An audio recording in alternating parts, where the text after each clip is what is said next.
that may have a great shot at coming in. There might be some that may have a great shot. Um, I like the three twirling mamba, but for a price to put in your exotic plays, also looking at that number, the number nine may have a good shot in the money.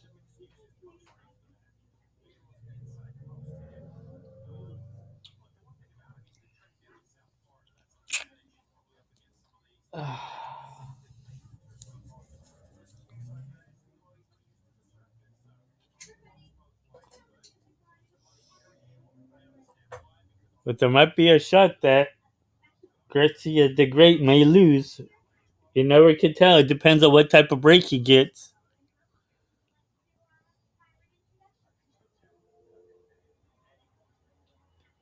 It all depends on the break and how close he is to the pace, or if he's to be the pace setter.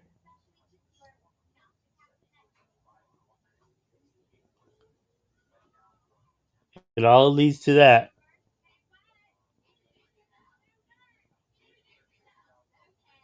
That's about what I see.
It just all depends on the break he gets.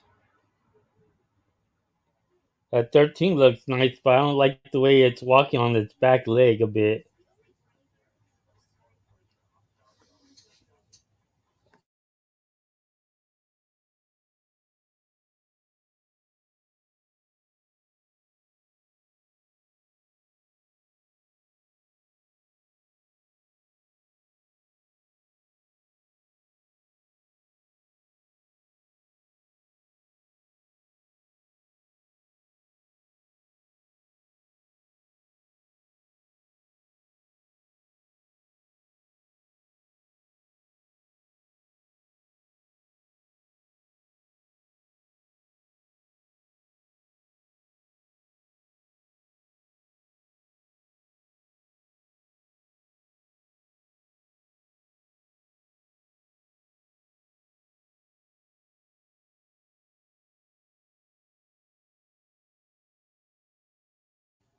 It looks like they're still getting the one ready in the paddock. All the others are out there warming up in circle. Now the one's coming out with the jockey aboard.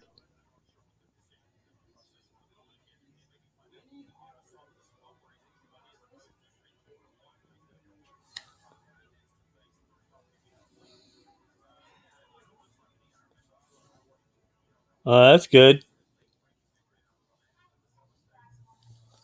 The horse that you see on my background ran at Turfway Park when I was part of in the partnership with that one. It didn't run well on the. It ran pretty well sometimes. The best they did was third, but they always like to move that one around from Indiana Grand to Turfway Park.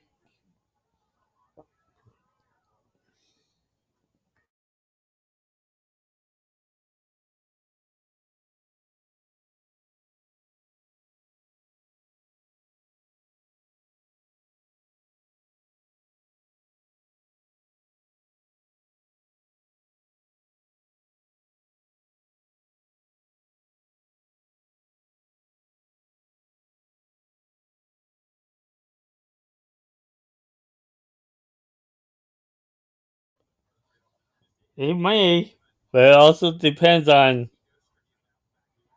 the breaks. It all depends on how they break out and all that too. Darn, that three looks good. That four looks well too. That four looks wow. On the toes and ready. The six, look like it.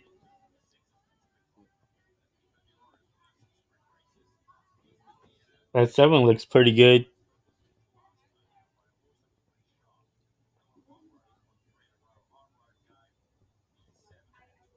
The eight doesn't look like it has any ability.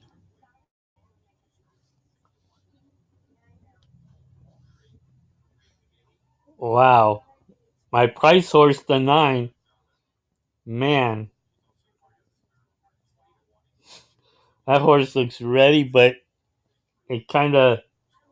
I don't think he'll come in at least to win, but he'll at least come into the money. I didn't really like how that 13 looked. That 13 didn't look too well.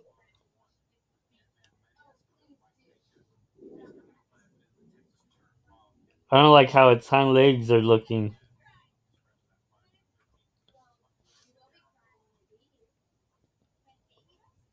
Look at it, it's startled.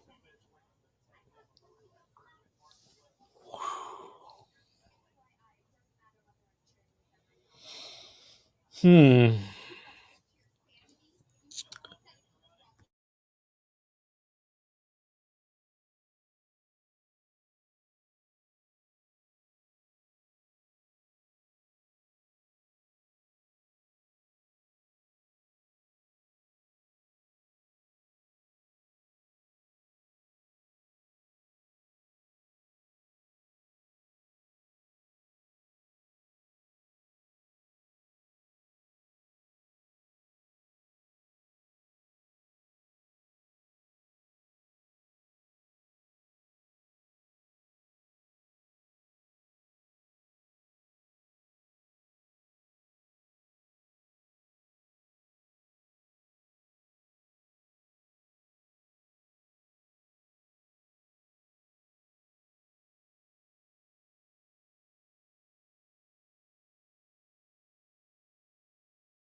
That nine horse is looking pretty good again.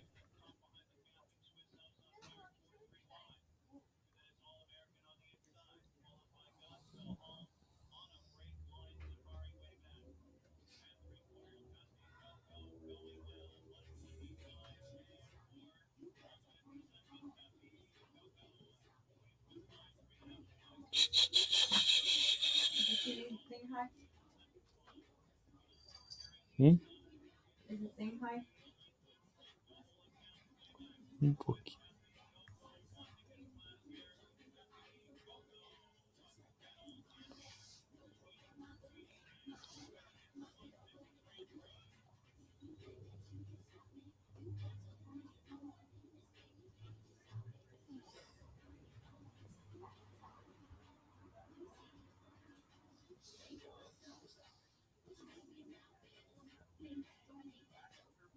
Good luck.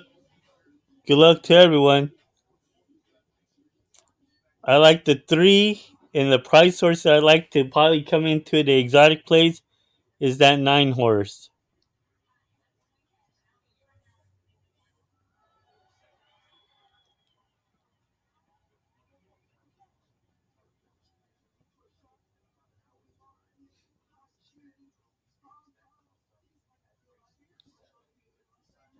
if he could get a good break, then it was worth a good play. But if he doesn't get that good break, or he gets boxed in any way, and he can't get out in time, there's an issue right there.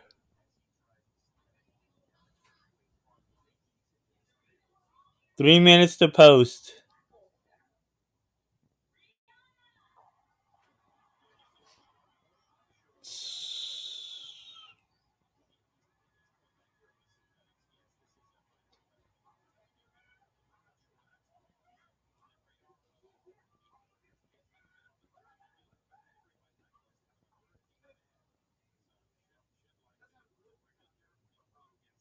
A 13 is trying to look nice, but I don't like it.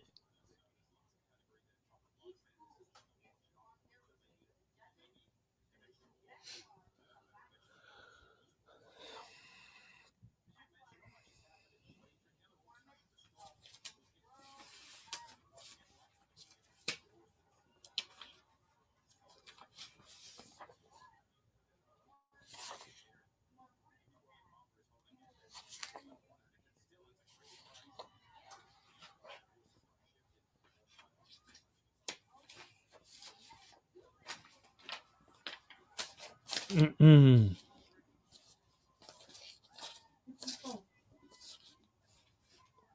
They're showing that 13 a lot.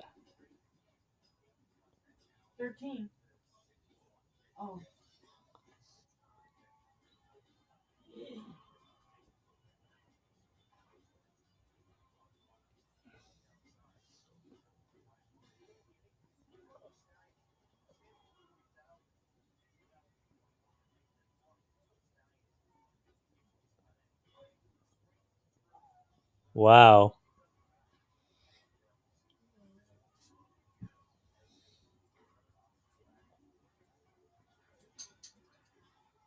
2 minutes to pose for the Battaglia. Again, race 5 from Turfway Park. Now just 1 minute. 1 minute left to make all remaining wagers. That pick 4 pool, take a look at it. Over $117,000 and growing. This 50 cents late pick 4 on the final 4 races on the card. Starts here with the Battaglia. The second leg is a really good maiden special weight for the Philly 3-year-olds. The third leg of the late pick 4 is the 39th running of the Cincinnati Trophy. That's the Philly sophomore. And 42 minutes. 42 minutes to start at Los Alamitos.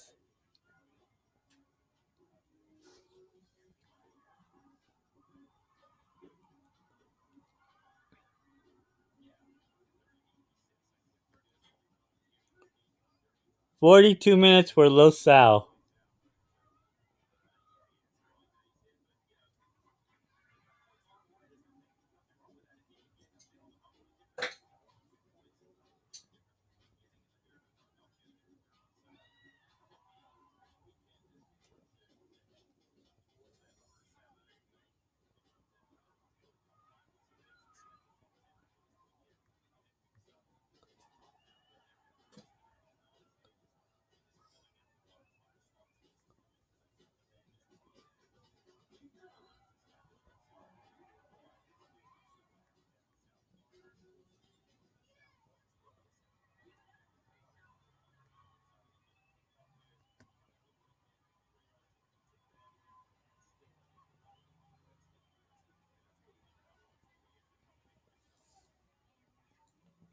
Okay, they're loading up now to the gates.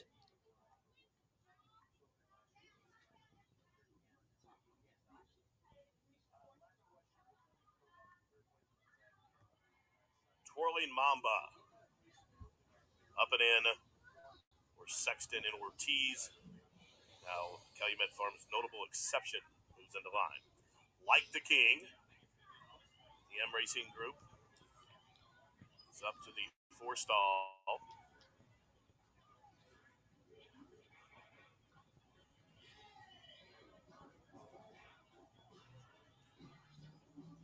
Now he's in. Catman has loaded 2 left, waiting on Pico Doro and Baquena. Pico Doro goes in, and Bakwina to the outside. That 6 is Pink and acting up a black. little bit. He's in, and they are at the post. The For the third. lead from between horses, Pico Doral, but Gretzky the Grade 1 winner, will take it to him early, and Gretzky the Great leads the charge into the first turn.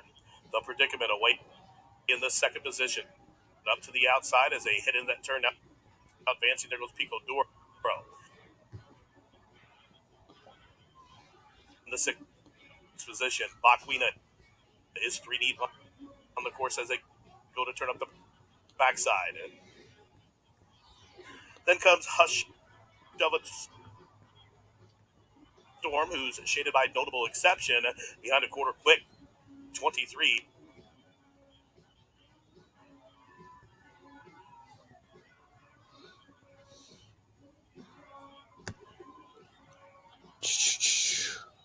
From Oh, fifth, then link for the one's getting caught. to full Tree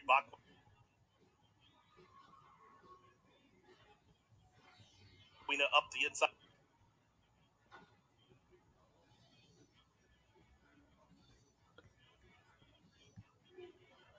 Hush of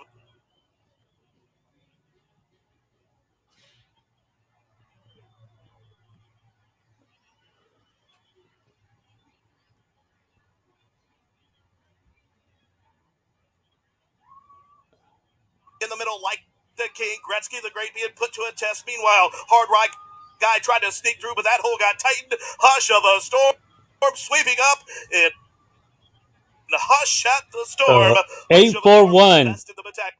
It's cutting out a lot. It was Stops the eight four timer at one. I'm trying to see 1:44 left. what's going on. I need to take off some items.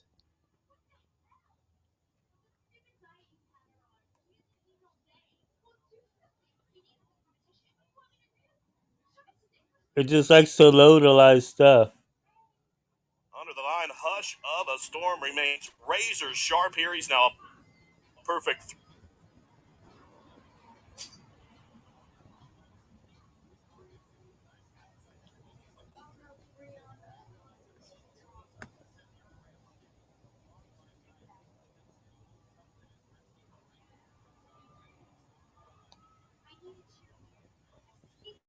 It's just a certain type of signals. 8, 4, 1, and 7.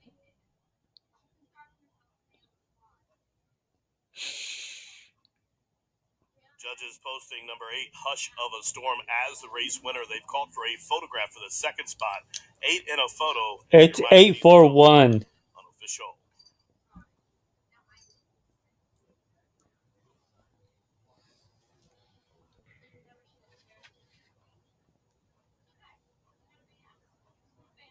Where there was nothing wrong with the 8.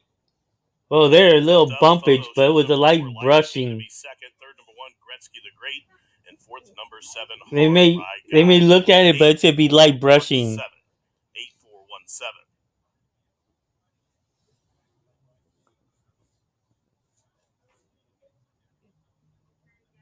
There was a light brushing there, so they're not gonna.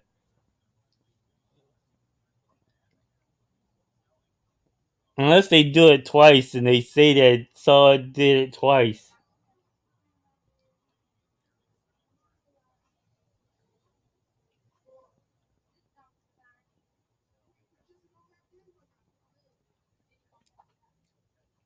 I was totally wrong on that race.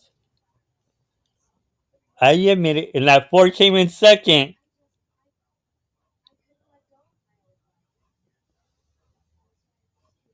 That 4 came in second there that you were scared of. Ladies and gentlemen, there is an objection into the running of the Battaglia. Objection. The jockey aboard number 4, Like the King, who finished second, Rafael Bejarano, has lodged a claim of foul, alleging interference against your unofficial winner, number 8, Hush of a Storm, and he's alleging interference in deep stretch. The 8 wasn't Second place even. finisher, number 4, against your unofficial winner, number 8. Hold them all. Bejarano, you again like to always cause issues. When he was in California, he caused issues.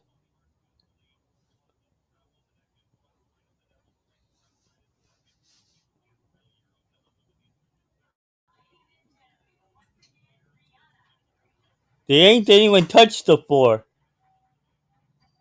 Some light brushing. They're gonna allow that. They're not gonna do anything about it. The horse still had ability to run.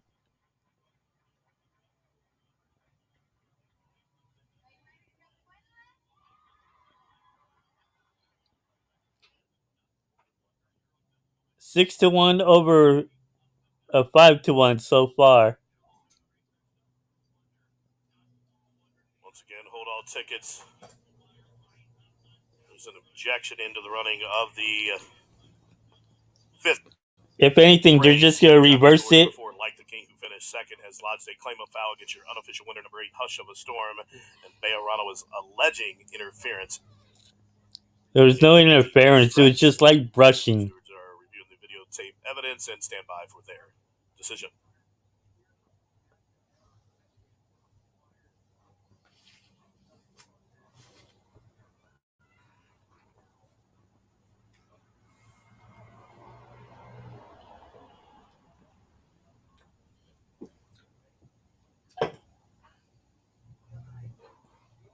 But he was pulling out too.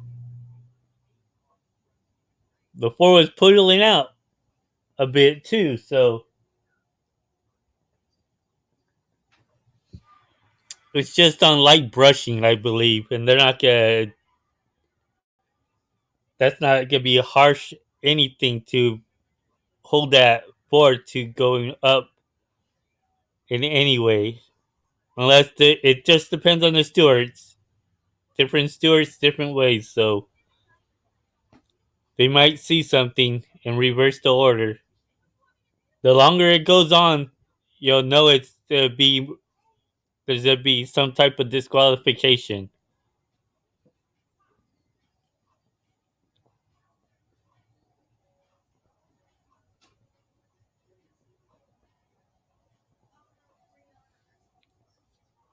The longer this inquiry goes on, there would be a definite disqualification somewhere.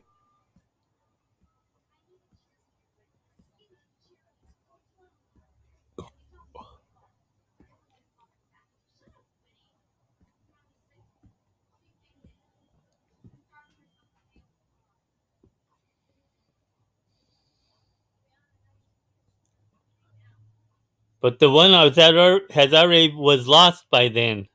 They're not gonna do nothing with that one. That one was already gone.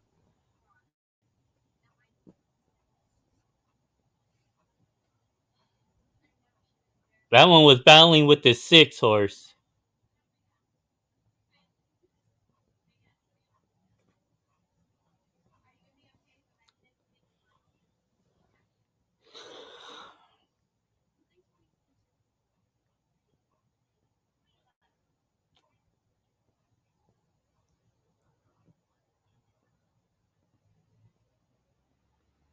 He pulled up.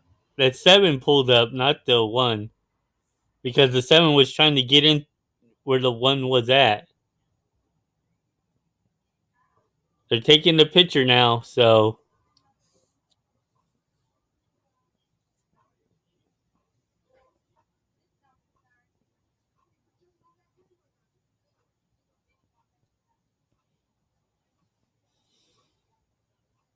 it's on all the horses though.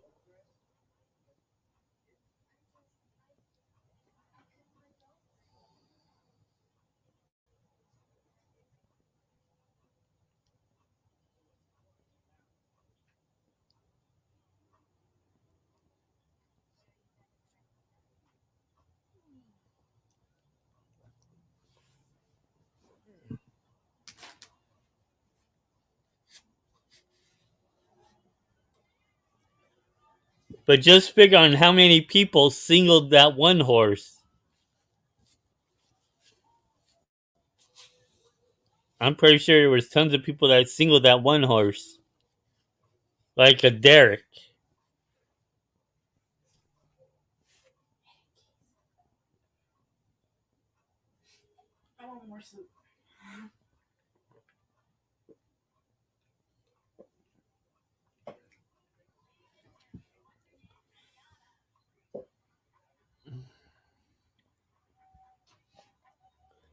The longer it's going on, it's going to be some type of disqualification.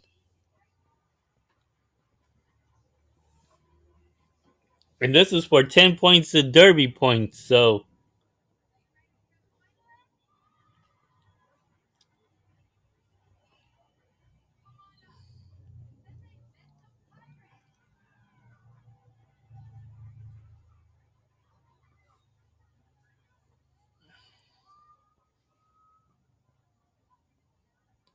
And the 7 had enough time, just a bit enough time.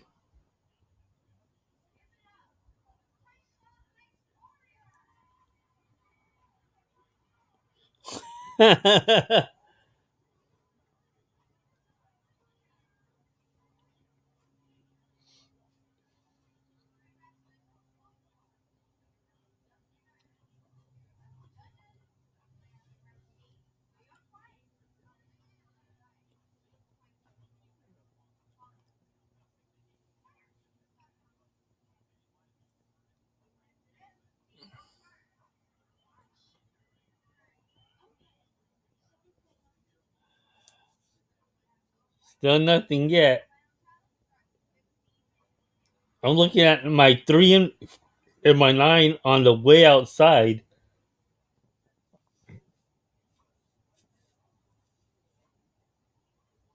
He tired out that 3 real bad, and then the 9 by 9 horse too.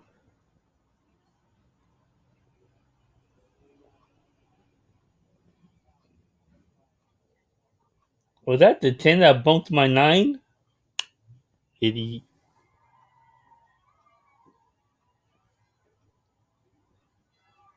But there was no room for that 1 to get that 7 to get through, so he pulled it up to try to get out to the outside.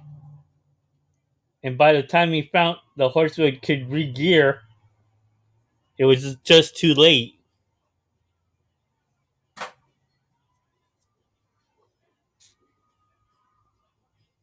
If you see that 7 pulled up, had the time to get outside, and the horse didn't have enough time to re-gear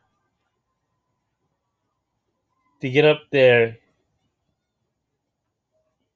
I think that's what they're mainly looking at that horse try to squeeze through and didn't have enough room. And then Bejarano complaining about that, about the winner,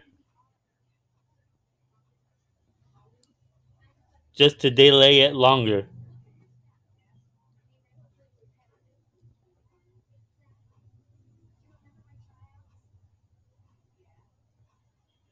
But the 4 was pulling out a bit there too.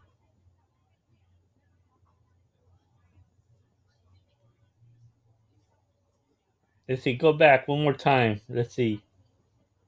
The 8 bumped in. He was trying to turn his head in out so he could get out and not bump into the 4. But it was just a little brush. It wasn't a big old hard bump enough to cause anything because the 4 was still moving up. Well, it just depends on the stewards. That's all. That's all it could be. Just depends on the stewards.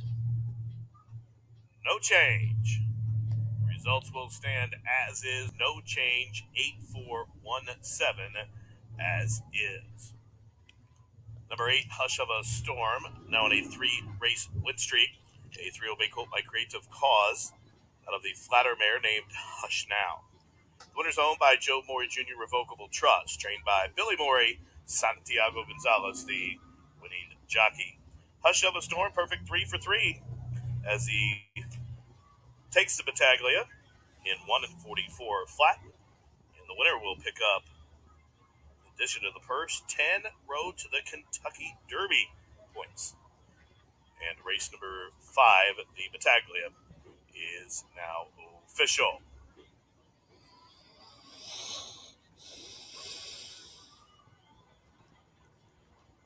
Well, there you go. Yep, stayed up. The order was still the same. No, no DQ.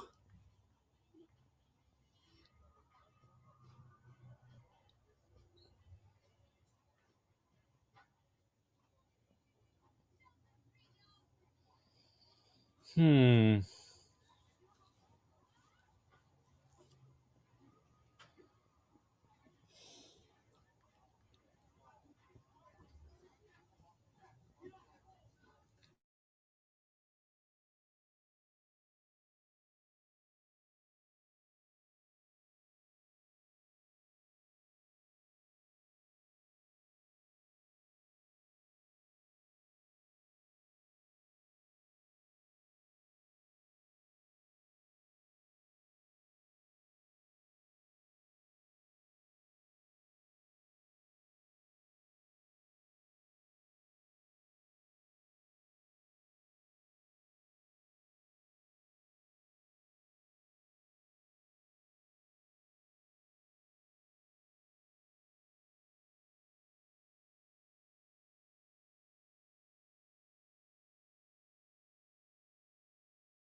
All I see is that Sam Houston.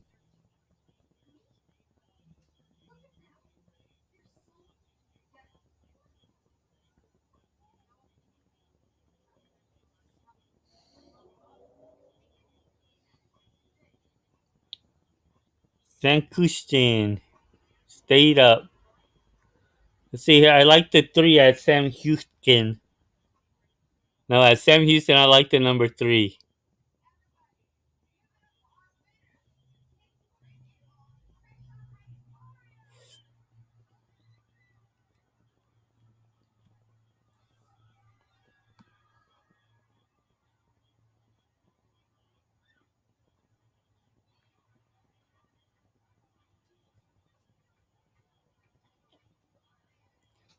Subscribe to the channel, like the video.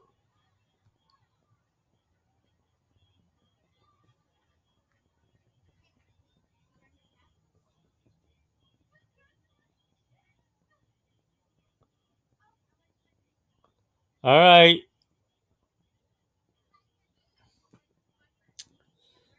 Let's see.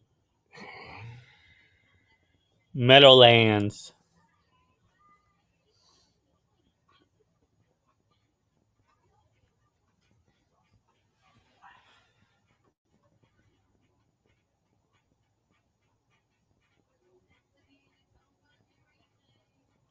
Everyone's saying about this. Good luck.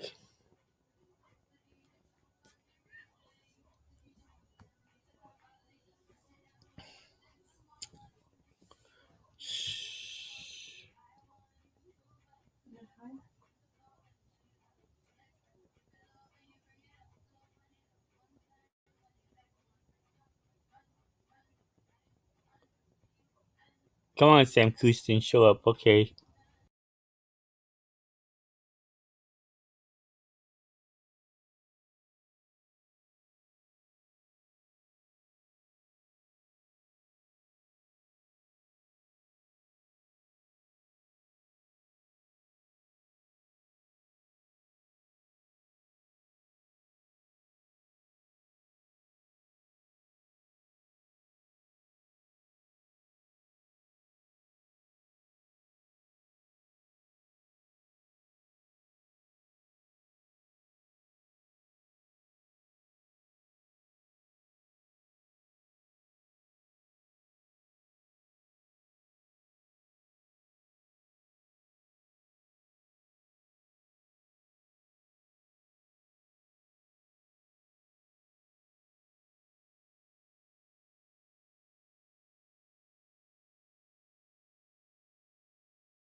And then it's that I like it 372 at Sam Houston. I leave it like this because pictures start to come off, and I don't want to mess around adding new pictures right now. I'll leave it so you guys see this and hear me talking.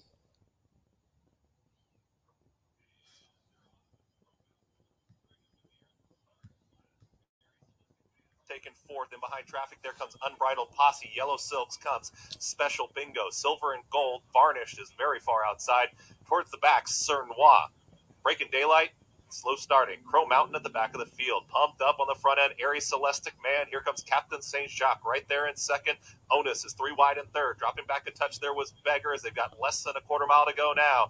Airy Celestic Man has been flying up front. Captain St. Jacques right to the outside. And now these two are nose and nose. From the back, here comes the run from Onus. Also, Sir Noir is launching, but is 6 off the leader. Airy Celestic Man still finding on the inside. Captain St. Jacques to the outside. These two to decide it. Captain St. Jacques with an neck in front. Captain The St. Jacques 11. win. Wow. Man flying on there late. Looked like Varnish inside of Sir Noir and Special Bingo. You had it reversed. 2 seconds. You had the first two reversed there.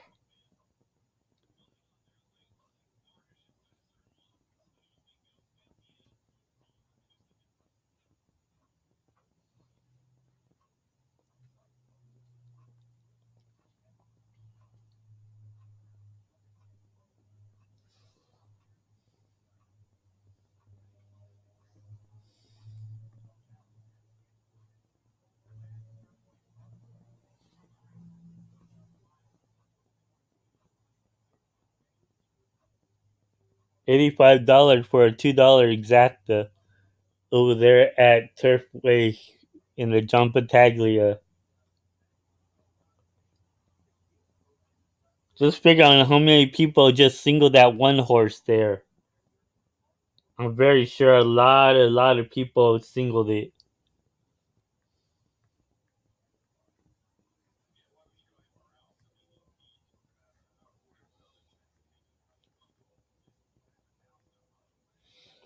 Let's see here. What's the next race? Well, 12 minutes for the next race at Turfway, and then after that, 16 minutes till the first race at Los Alamitos.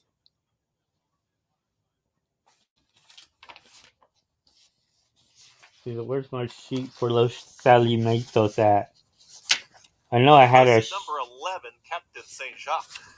There's my sheet. Second went to number 10, Airy Celestic Man.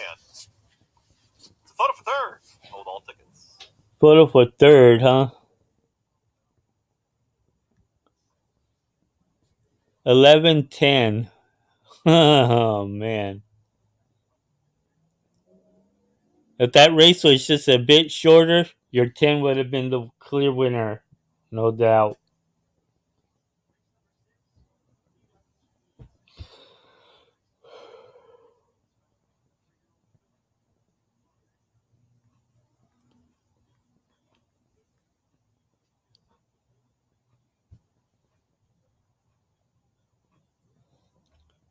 Now let's see what's gonna be partying today.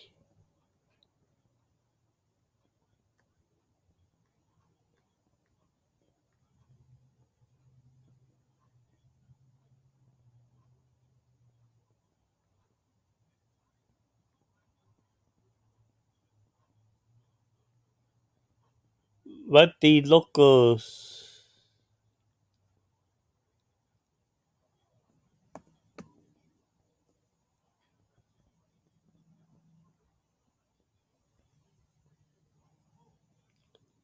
And I did my podcast on who I liked in the Fountain Youth Stakes.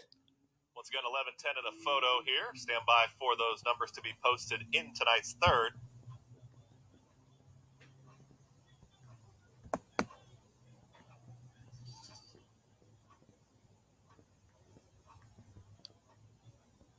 Third went to number 12, Varnish. Fourth, number 3, Sir Noir. 11, 10, 12, 3. 11, 10, 12, 3. Man, I got Hold the on, fourth. Woo.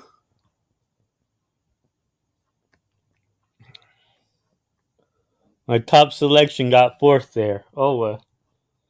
Can't win them all.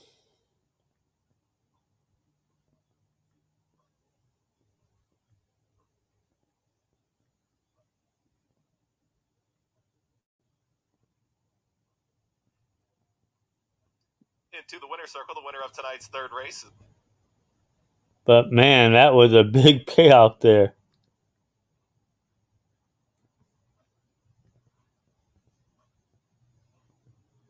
That was a pretty nice payoff there. Subscribe to my channel and like the video. Suscríbete a mi canal y gusta el video.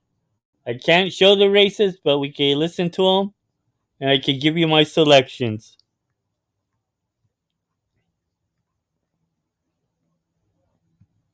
And that's what we have fun doing, selecting horses and see how we do. 8 minutes to post for the next race at Turfway.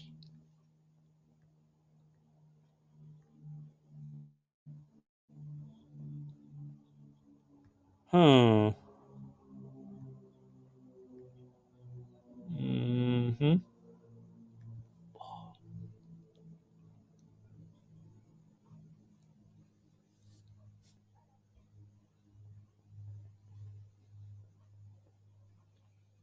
There might be a couple horses here for that are prices that could come in,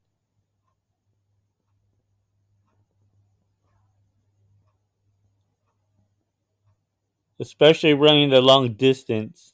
There might be some.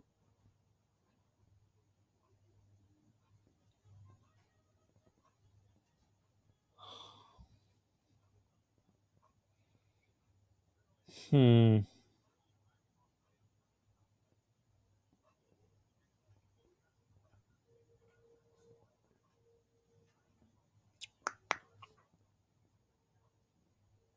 Seven.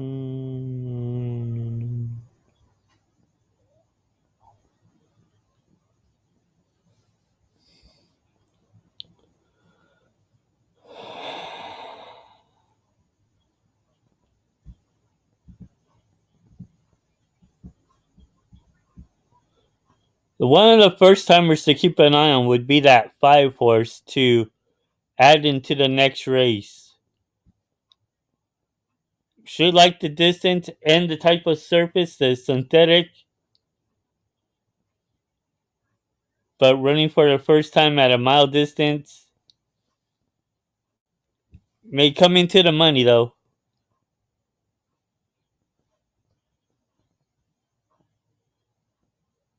My top selection there I like is the number 7.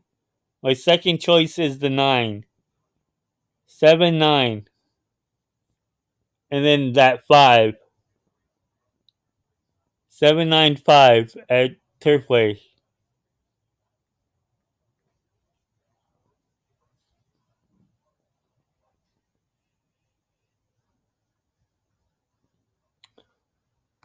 Give me a minute, I'll be right there.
Alrighty now. Let's see here for the next race at Turfway.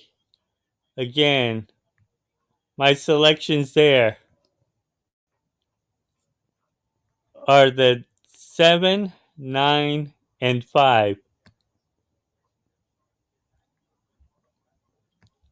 7, 9, and 5 at Turfway.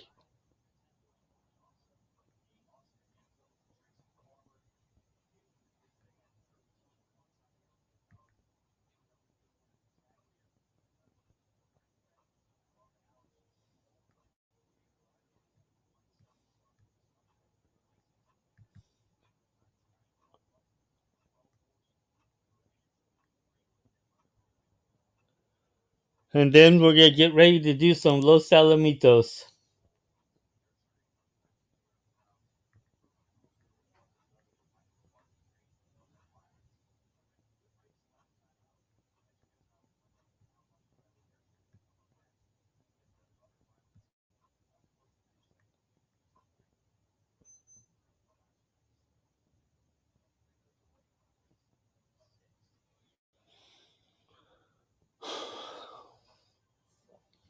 'Good luck there, Corinne.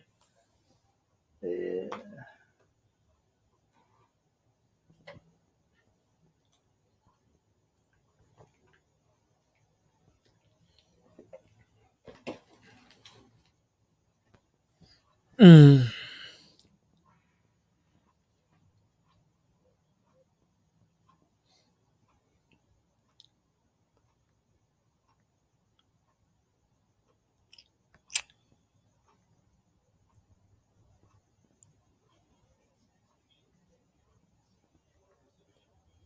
2 minutes to post.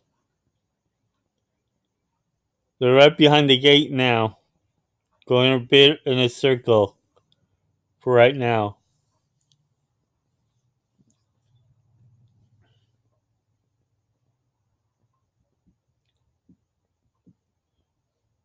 I'm going for prices here.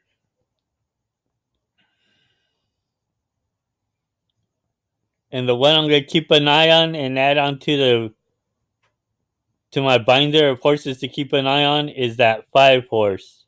The first time starter.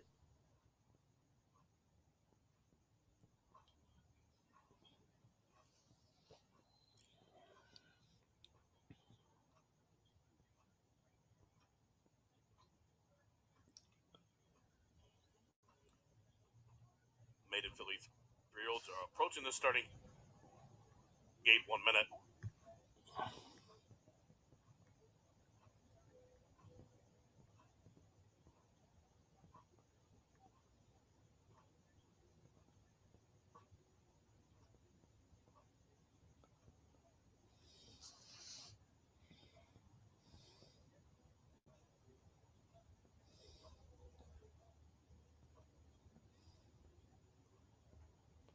I'm not going to be able to show too many feuds because then it'll slow down the other races. So I'm just to try to show as many as I can.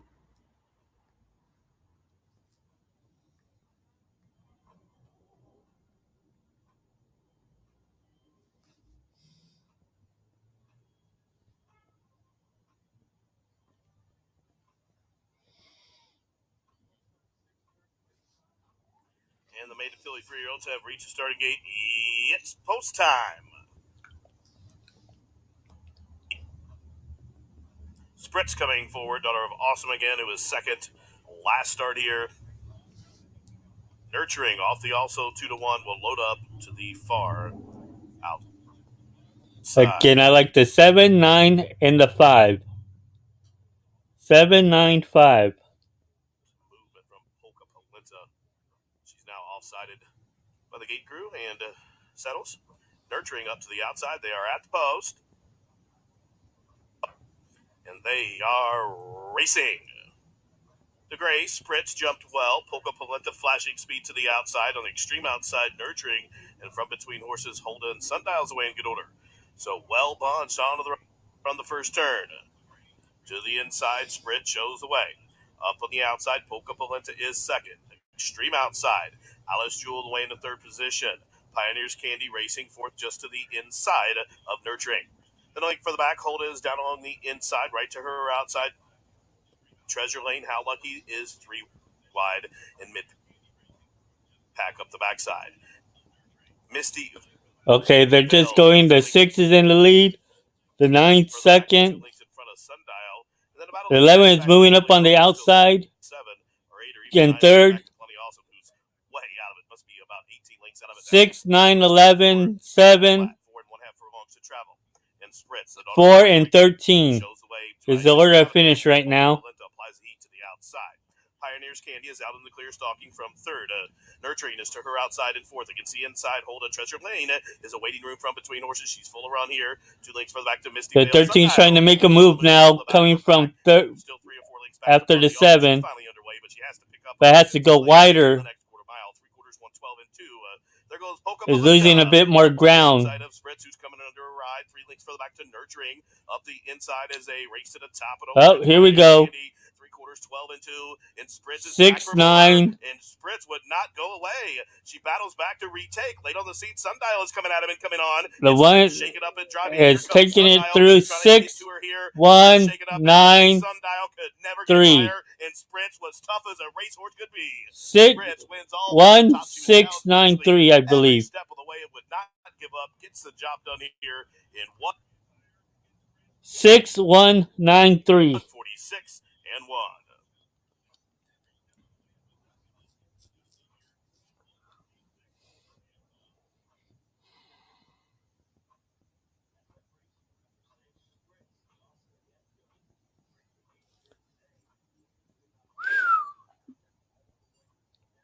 6 at 10 to 1. Man, that's going to be a good superfecta, trifecta. Everything should be good on that payoff.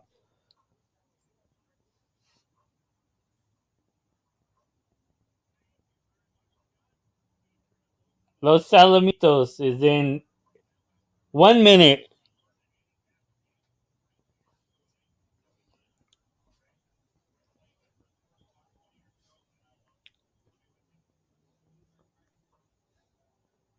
Six one nine three.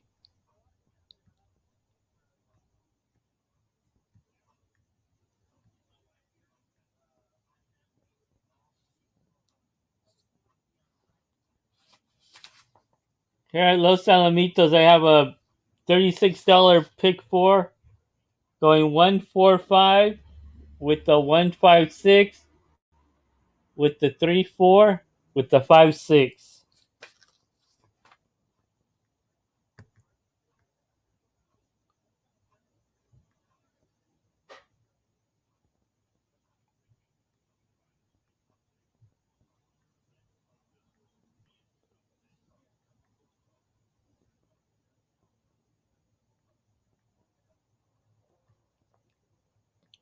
Yeah, I'm gonna keep it like that for right now.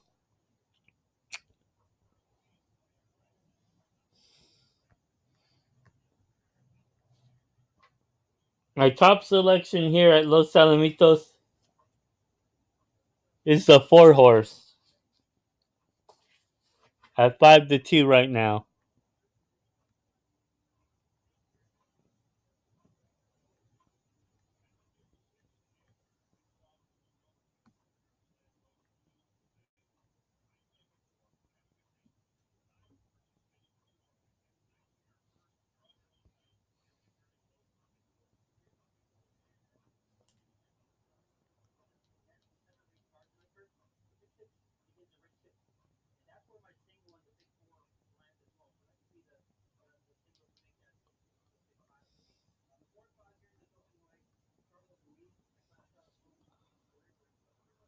Jose Contreras, what's up? Oh.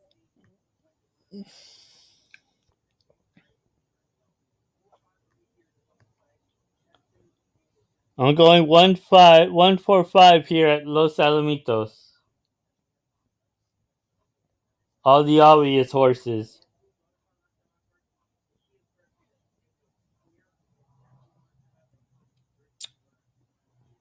Your attention, please, ladies and gentlemen. There is a late scratch in this race of number one, Anita's Heaven. Well, that drops my ticket down. The scratch here of number one, Anita's Heaven.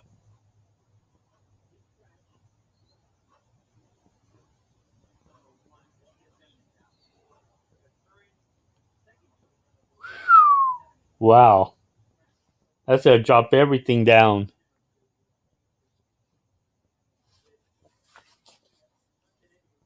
So if they go 4-5,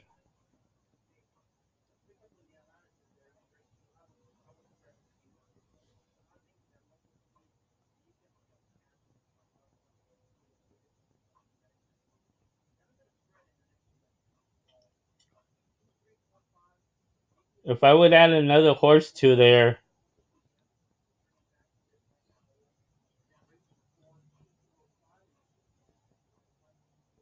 I would probably add the 6 to it if I was to another horse to my ticket. $100,000. Repeating the late scratch of number one, Anita's Heaven from this race. But that's gonna drop my ticket down to $24.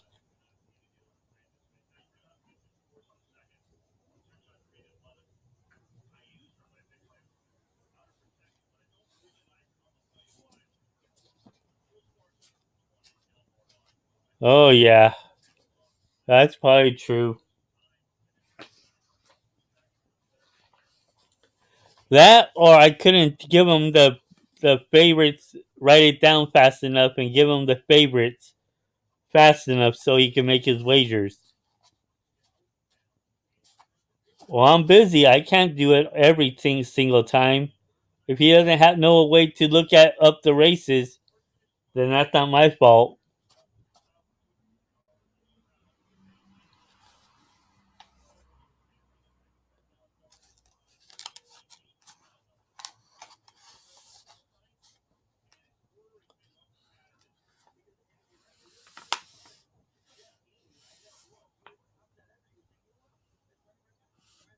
And that's what I'm saying because I can't do it every single time.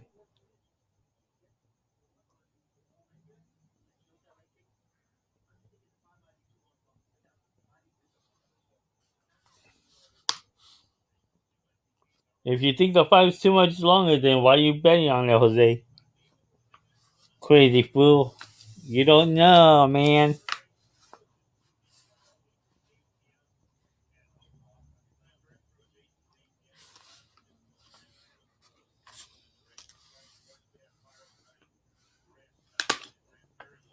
No, he's just giving out horses that are the favorites.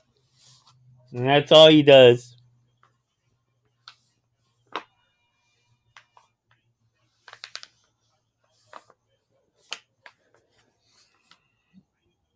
And he figured if he bets on the favorites, he'd be one of the best handicappers that no one would ever say that he's one of the he they'll say that he's one of the best because he's giving out all these chalk.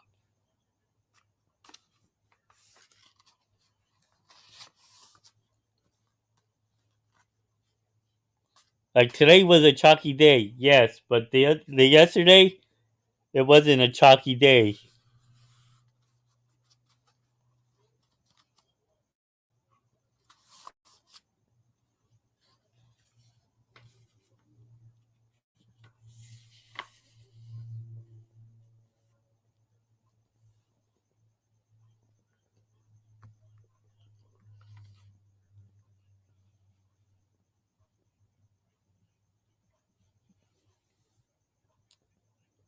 If I had a chance to add another horse to the pick four ticket, I would add that 6 for safety.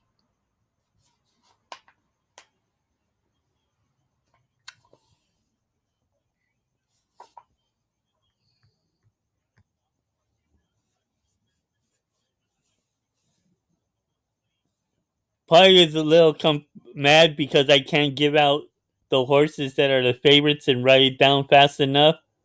I only type with one hand. I can't type and say anything and do everything as I have to do at once.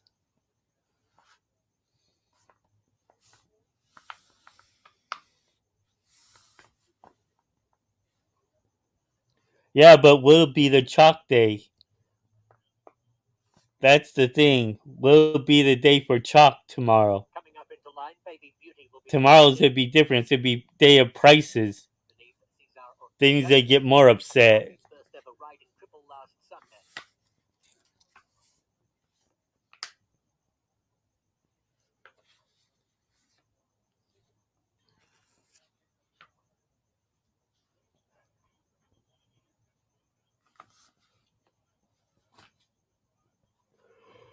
Early pick four pool up to $120,000.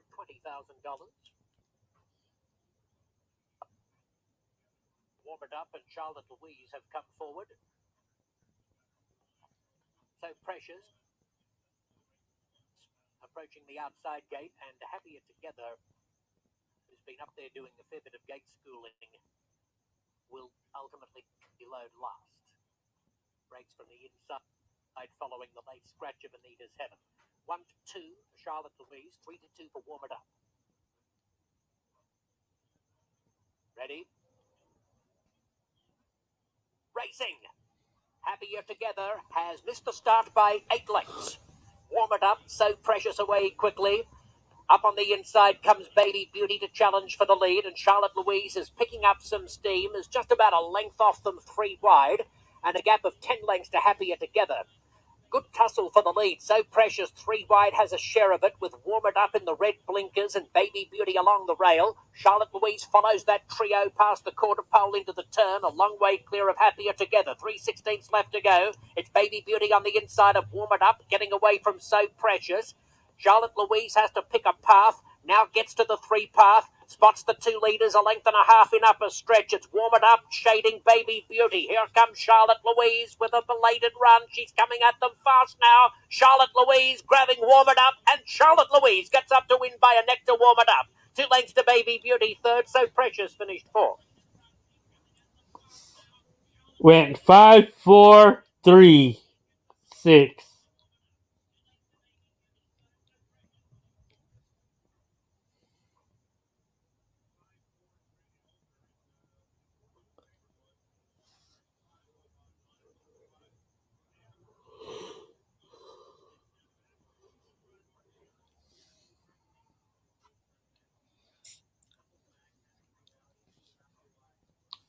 It was 5-4. 5-4-3 was the order finish. It's low south.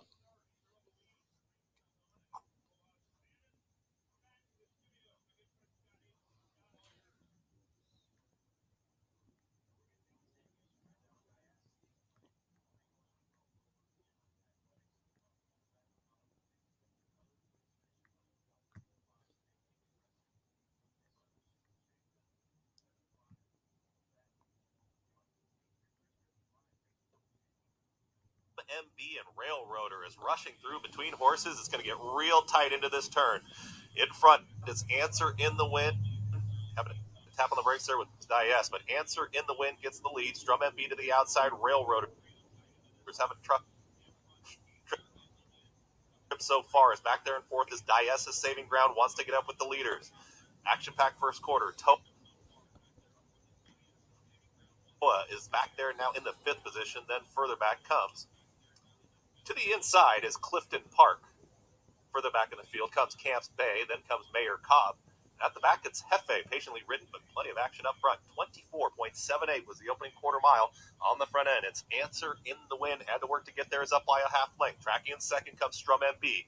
3 wide. Here comes Toa, getting a much closer now, is within a half length of the lead with less than a half mile to go. Dias is trying to re-rally inside of Railroader. From the back, Mayor Cobb is trying to run on Camps Bay. Second to last, Clifton Park. Far back right now, Hefe not keeping up. So did I. MB puts a nose in front. To the inside is Answer in the Wind. Toa is waiting to challenge there. 3 wide. Dias is dropping back with Railroader.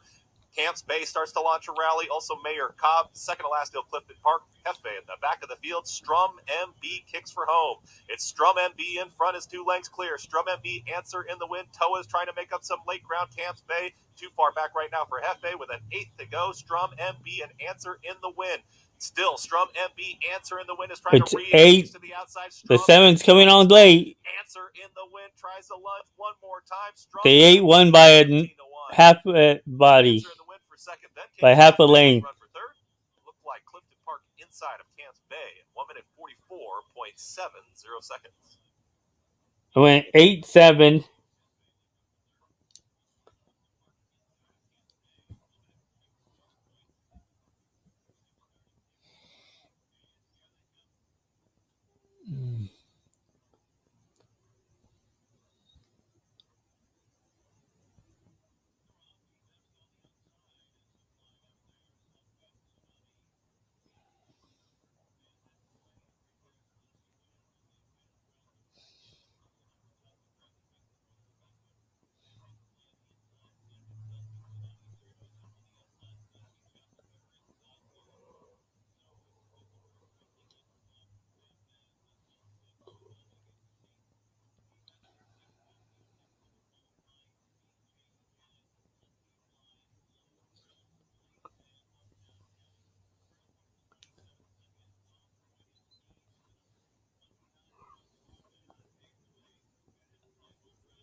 El primer carrera fue 5-4-3 en Los Alamitos, primer carrera. Fourth, number 6, Camps Bay. 8.726, running time 1 minute 44.70.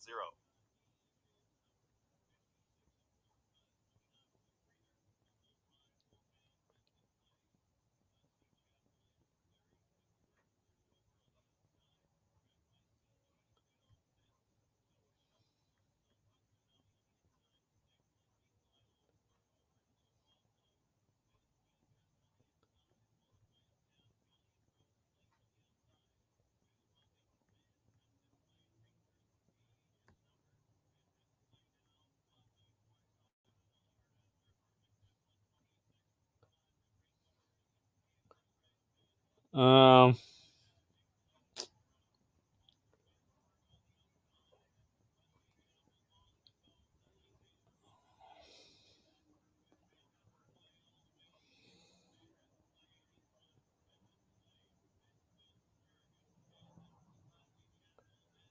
hmm.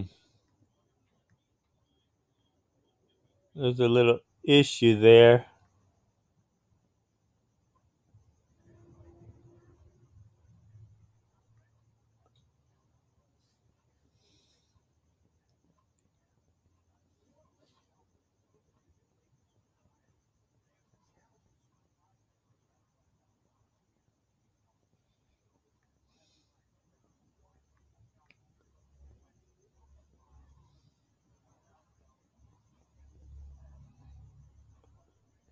See the Meadowlands.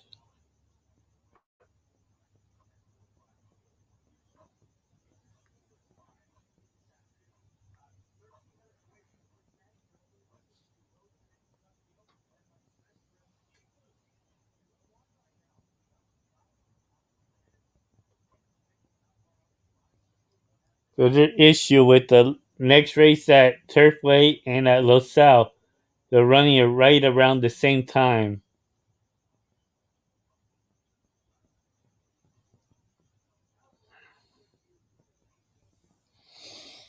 Hmm.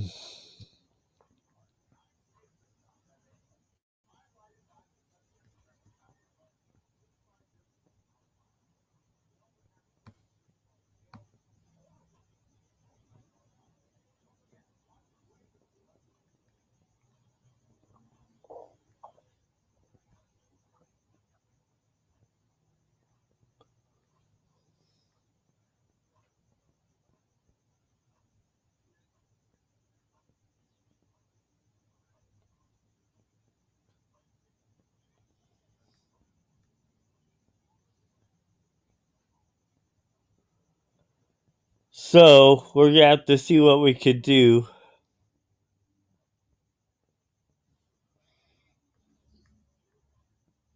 I'm just gonna play out the. I'm not sure I'm gonna play that one because they're running around the same time. I may have to see who's closer in the gates.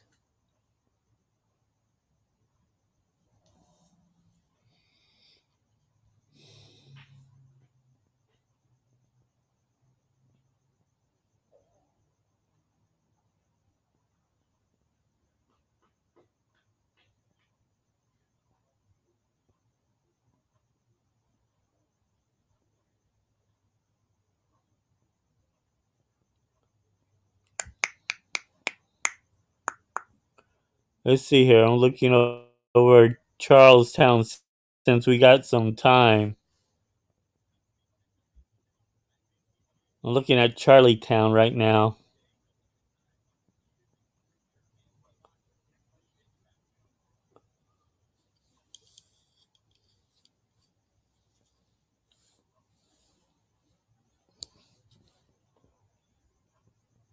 That 8 might be a good run. 8-1 at Charlietown.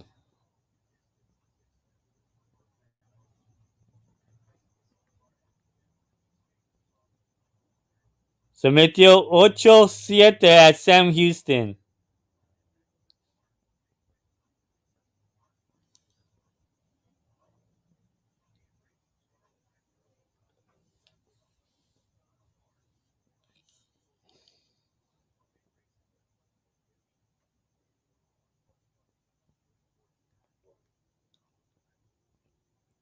Charlestown, they're getting to the gate.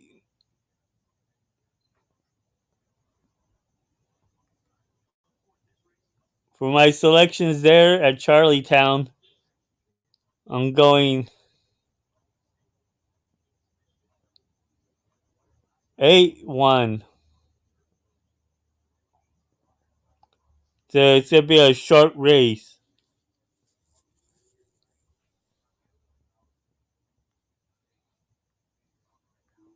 So anything can happen in this race.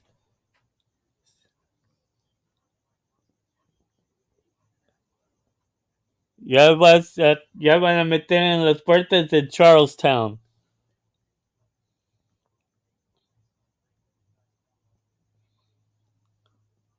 Ya están cerqueando en las puertas.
Yeah, van, they're loaded getting to the. They're still just wandering around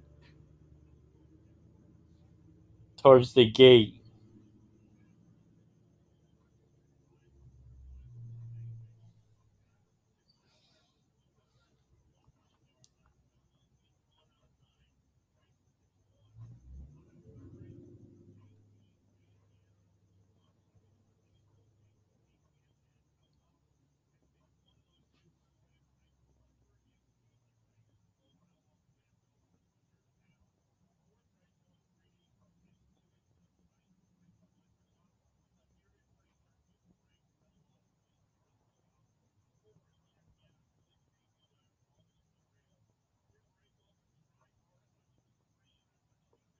The horses are approaching the starting gate. It's post time. For the fifth race, it's the start of the late pick four. Good luck there, Devil Dog.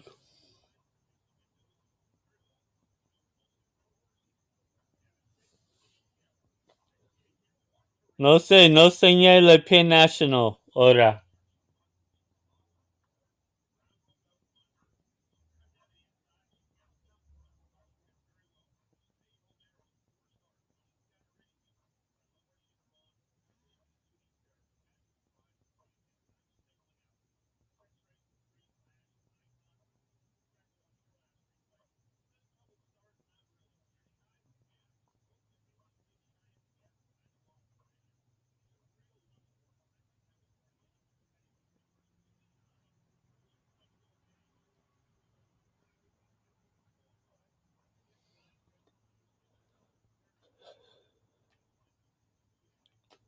Again, here at Charlietown,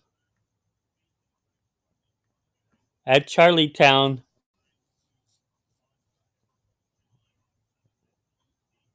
Bella Basora, Hurricane Director, Carrot Cake, and Full Moon Bay. 819. Smokey, JC the Destroyer, Dom's Lady,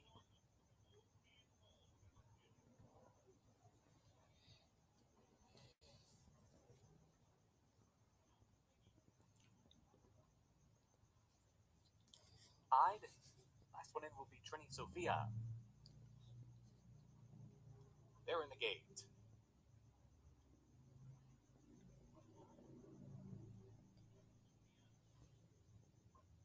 And they're off. An alert beginning for the favorite Full Moon Bay, who fires out for the front. Bella Basura rushing through along the inside up to take command, though, and it's Bella Basura in front as they head onto the main track. Full Moon Bay will give chase in second. It's 3 lengths back to Hurricane Director, third at the rail. Hyde is next in fourth. In between runners comes Dom's Lady in fifth, followed by JC the Destroyer. She now moves up a spot into that fifth position. Trini Sophia is next. Down towards the inside, Smokey is second to last, and Carrot Cake is the trailer, racing around the far turn with Bella.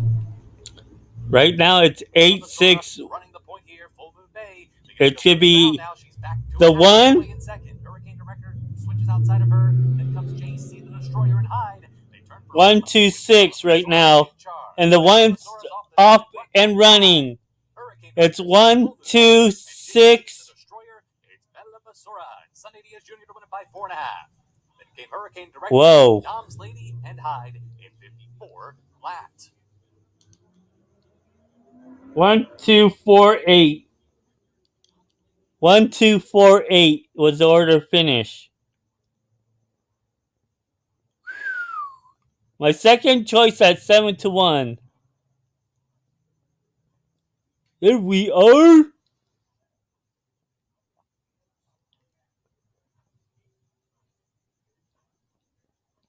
I don't know. Should I show Los Alamitos or Turfway?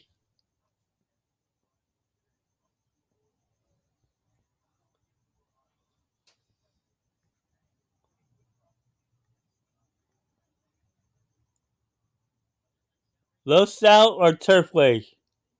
You guys want to listen to? Well, I'll do Los Al since I have that one on. There's 2 minutes to post.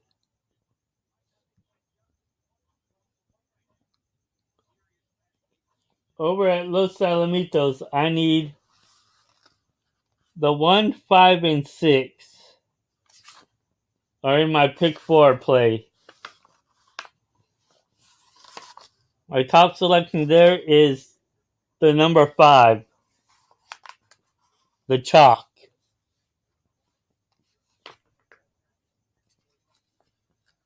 But I looked over the race, I saw there could be a possibility that one horse could come up.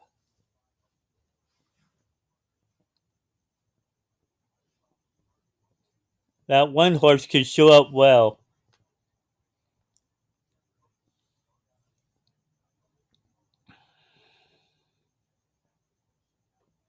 Ladies and gentlemen, your attention, please. There is a jockey change coming through in race 4. Number 3, set forth, will be ridden by Cesar Franco in place of Juan Leon. Race 4, number 3, set forth. New jockey, Cesar Franco. The weight is okay.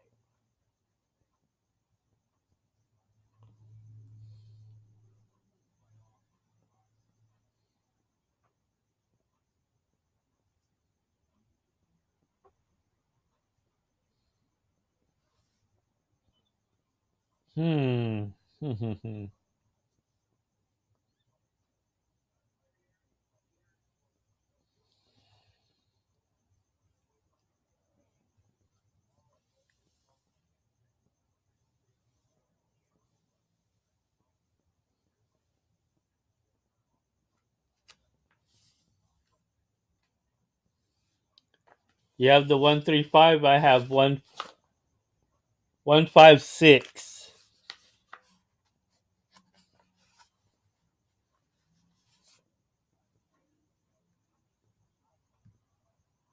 I'm gonna keep it at Los Sal.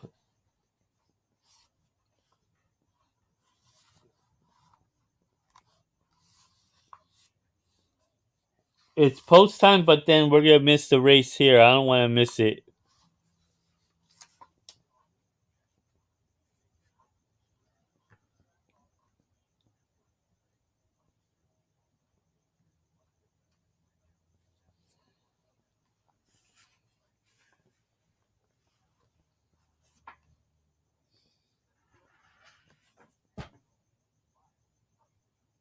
Good luck, Coran.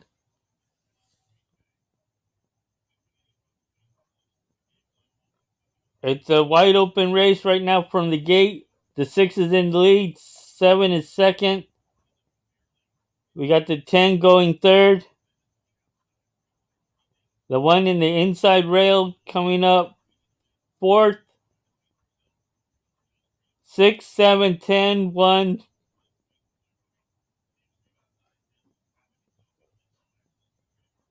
And now the 2 horses taking up fourth. So it's 6, 7, 10, 2, 11. It's still 6 and 7. Now the 11's in third. Coming up into the turn. The 6 is in the lead. 7 is coming up late. Second. And the 11 is all the way up and is taking over the lead. So it's 11, 6, 7. Oh, and the 7's battling back, coming up in the inside. 11, 7, 6 is the order of finish. 11, 7, 6 at Turfway.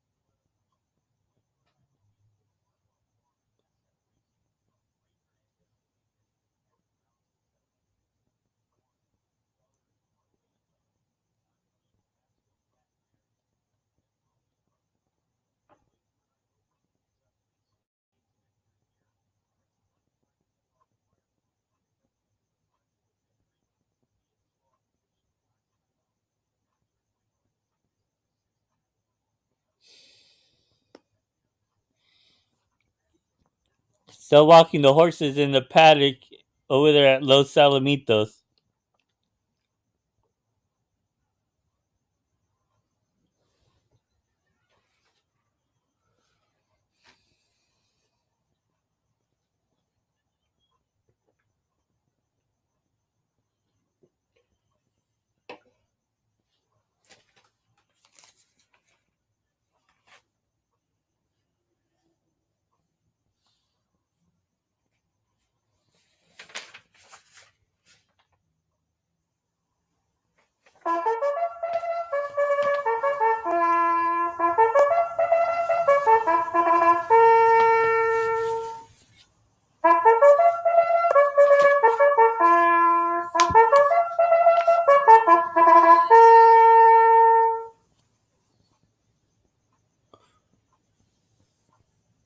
Moving on to the track for the second.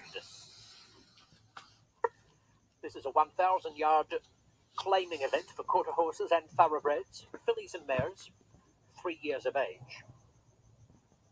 This race opens a $1 pick 3 and the $2 pick 6. Number 1 is Doritos Lemon, owned by Dina and Ross Berry. Trained by Chuck Treese and ridden by Edward Rojas. Number 2, Charming Life, owned and trained by Sally Rivera. Piloted by Kelly McDade. 3, TikTok, racing for Stan Spano. Marcia Stortz is the trainer and Cesar Ortega has the riding assignment. 4, Miss Mozart, raced by Marjorie Avery, conditioned by George Rosales. guided by Serapio Figueroa. 5, Blue Butterfly for Rosamund Markley. Ryan Cunningham applies the polish. Francisco Orduna Rojas will do the steering. 6, Sapphire Silk, the property of Ruben Garcia. Jesus Nunez trains, Juan Sanchez rides.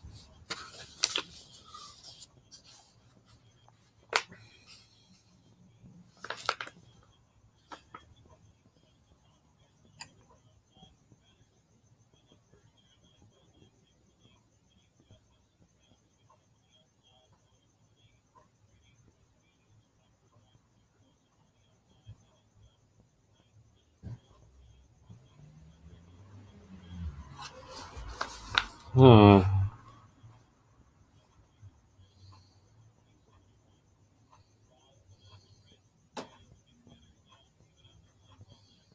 Oh, welcome back to Los Mills race number 2. Race number 1 went to our top choice. Venus 7 was late scratching tides a little after, but Charlotte Louise didn't get the best of journeys and a couple. I'm looking over at the race card to see which horse I would try to claim in this race.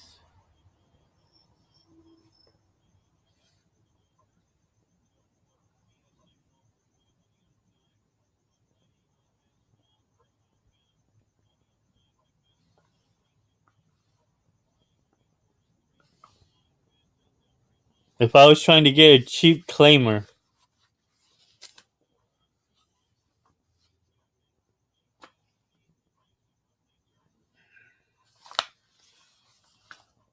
from this card,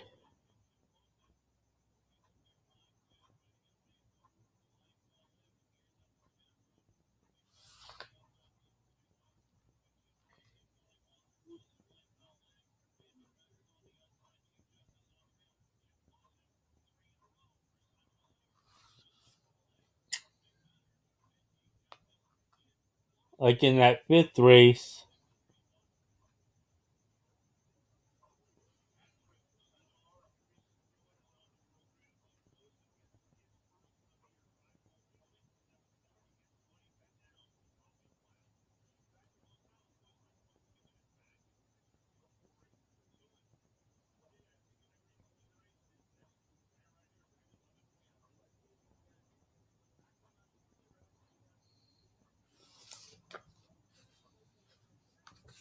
no, I'm not gonna claim one right now.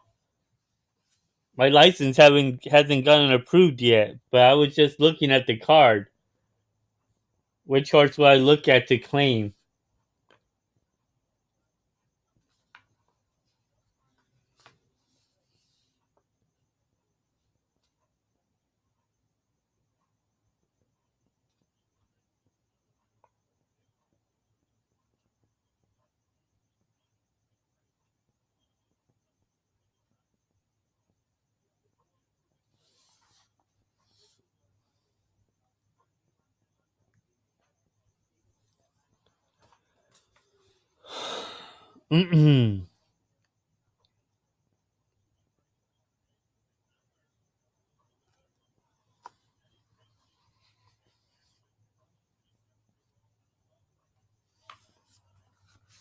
See, if I was to claim one in this race right here, my top pick is a 5, which is a chalk.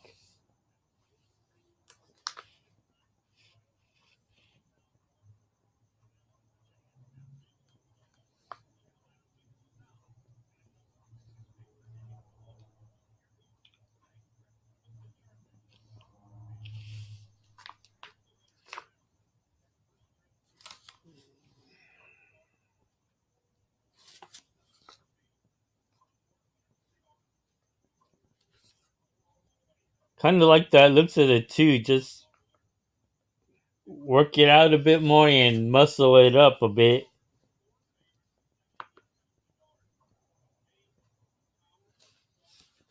If I would claim in this race, I would like to claim that 2 horse. And then try to tell the trainer to muscle it up a bit. Not too much, just a bit, and get some conditioning going on. get some conditioning going, and then just go up, leave it at the thousand, and then go up in claiming price. The second race at Los Alamitos.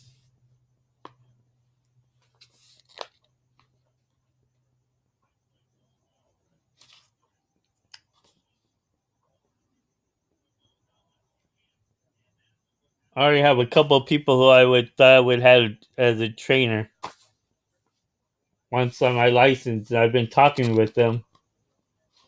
I even got one for Cal Expo for when I get a horse up there.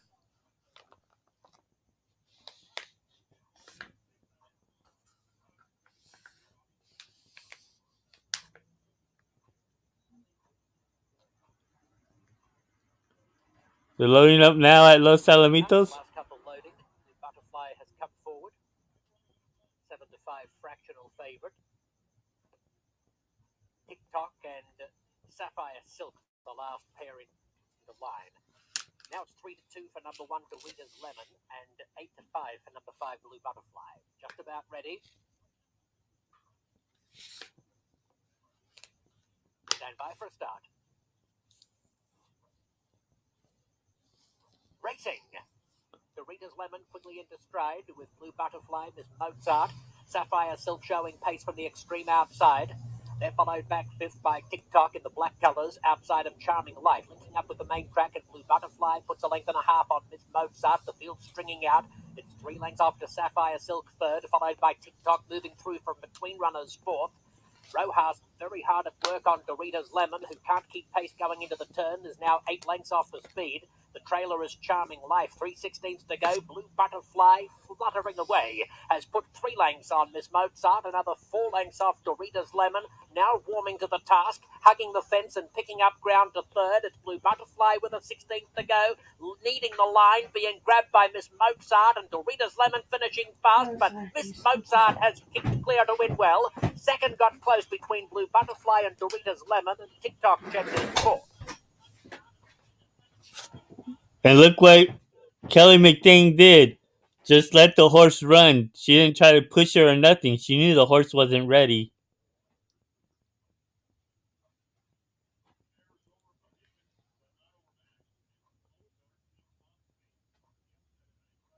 I still would try to claim that one, and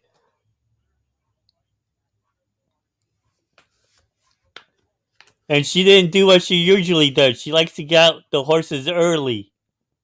And she didn't do this with this horse at all.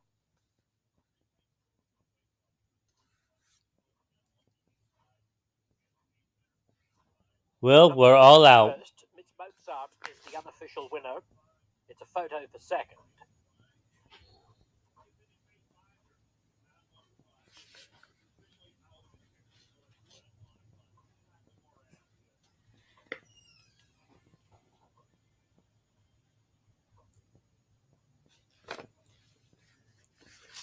She usually likes to get her horses out fast when she rides them.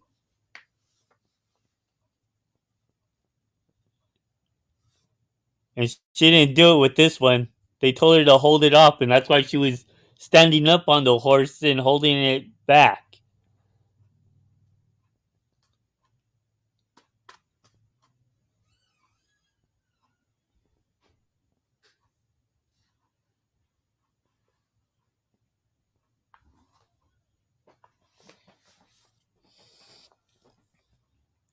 See, I look at everything and what each horse is doing. The ones that I'm looking at and keeping an eye on. You're going to see that 2 out faster next time. Next time you're going to see that 2 out. Instead of being last, you'll be in the money. Winner of the second is a 5-year-old chestnut mare by Coyle from the Iron Cat Dam, Lady Rochelle. Bred in California by Sherry Solozano.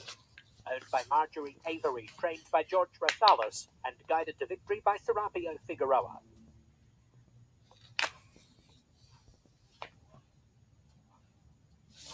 And if you guys know how the jockeys go at Los South, she's one of them that lets them out fast. and she didn't this time. She held it, Race time 53.60 held that horse up. seconds.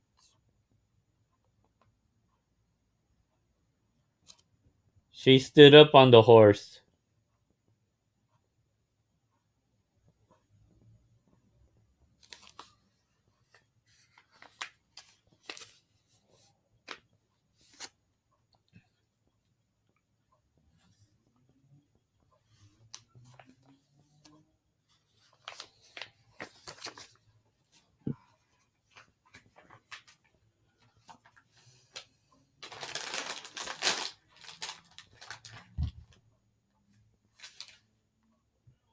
Number 5, Blue Butterfly, held second. Number 1, Doritos Lemon, finishes third. And 3, TikTok completes the second race. Superfecta 4513 is now official. Placings official on race 2.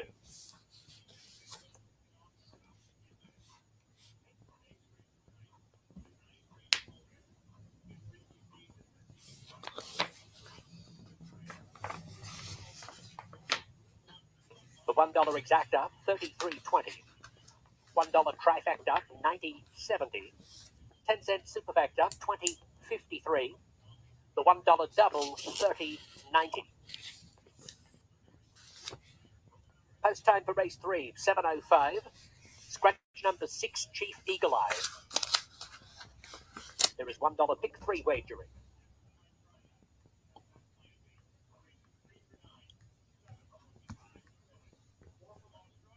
Making their way onto the track. Charlestown is next. Here's the field. Number 1, Dial Emma Riley and Luis Batista. Number 2, Dude's Pick and Jose Montano.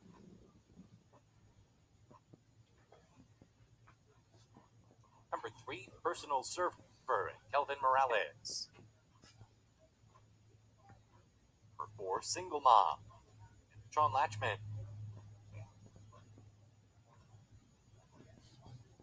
Number 5, You Can't Catch Her, Arnaldo Bocachica. Number 6, Secret Castle and Freddie Beltroche. The 7, Technique Only and Carlos Guerrero. And completing the field, number 8, Fable with Dennis Araujo. That is your field for tonight's 6th race win play show. Exacta, Trifecta, Superfecta, Daily Double, and the Late Pick 3 all available here. Post time for the 6th is in 5 minutes.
Okay, good luck there, Karen.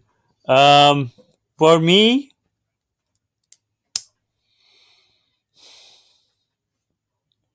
there were a couple horses I liked here.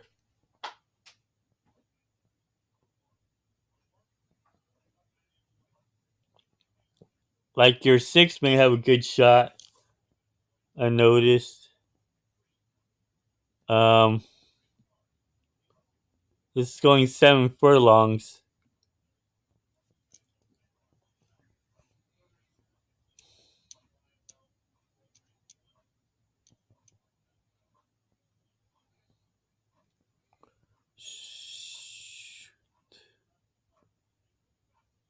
To release.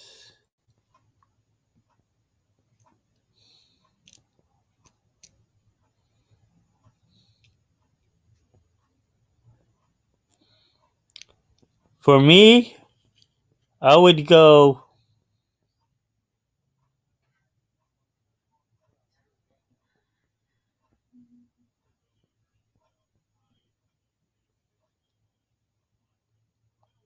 I would go 1, 4,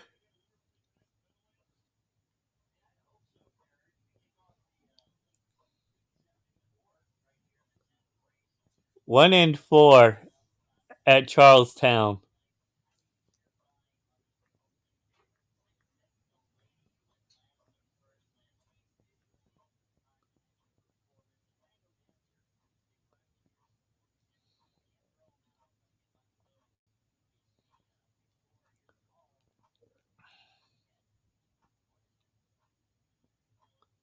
One, 4, and 2.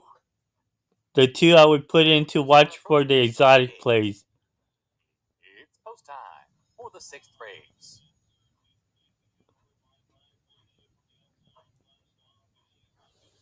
I would add that two to the exotic plays.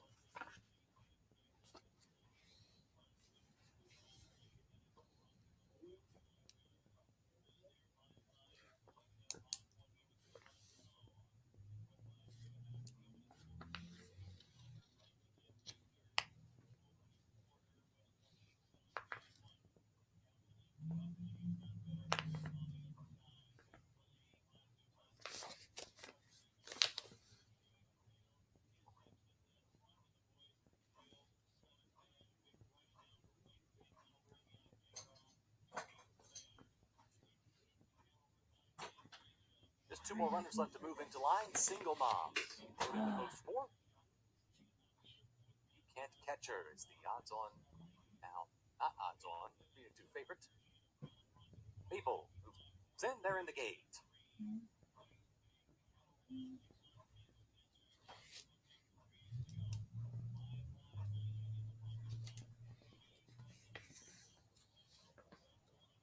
And they're off. A little bit of a bobble at the start for Single Mom. Up now near the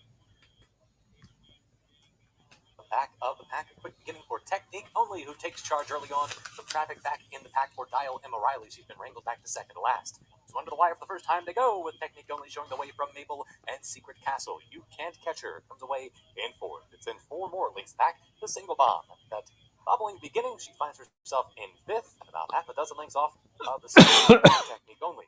Personal Server moves up past that runner now to take that fifth position. Toward the back comes Dude's Pick and Dial Emma Riley. That early traffic trouble is last, about 9 lengths off of Technique Only. Takes this field onto the backstretch in front by a length from Mabel. 24-2 is the opening quarter mile.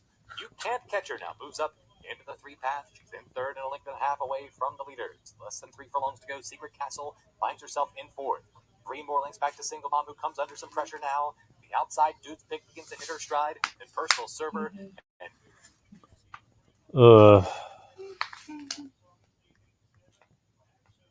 Dial Emma Riley is well out of it. So they race around the far turn, and up top, Mabel takes over from Technique Only. You Can't Catch Her comes under pressure. Secret Castle has gone past her. Dude's Pick continues to run on from behind. They're just outside the eighth pole. The favorite's in trouble here. Mabel's in front. Here comes Secret Castle surging down the center of the racetrack. Secret Castle outside of Mabel to take the lead. Secret Castle was even. Now she's leaving. Secret Castle opening up late to win it by a length and a half from Mabel. Then You Can't Catch Her and Dude's Pick in 129-2.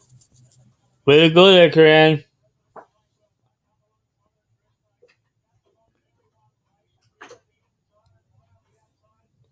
6852.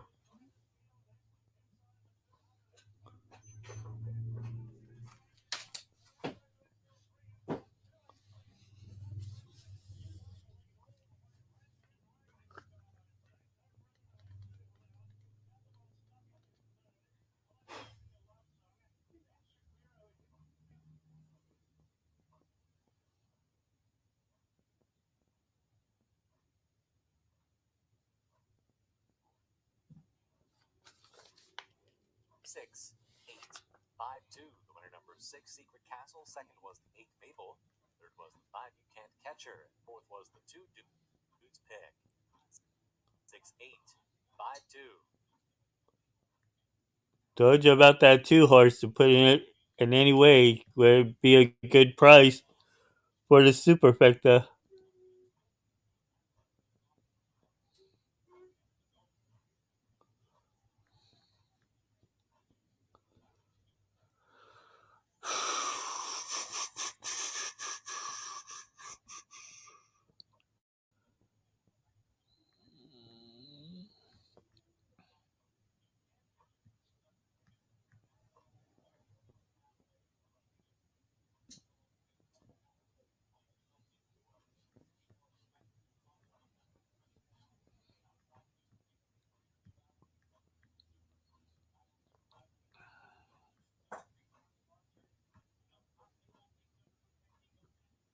Now returning to the winner's circle is the official winner of tonight's 6th race. It's number 6, Secret Castle. He's a 4-year-old chestnut filly by Windsor Castle out of the Cimarron Secret mare, Secret Tracker. It was bred in West Virginia by Law Legacy Stable LLC and Ronnie Brown, and is owned by a breeder, Law Legacy Stables LLC, Joel Weiner, and Ronnie Brown, trained by Ronnie Brown, and written to victory by Freddie Peltrochet.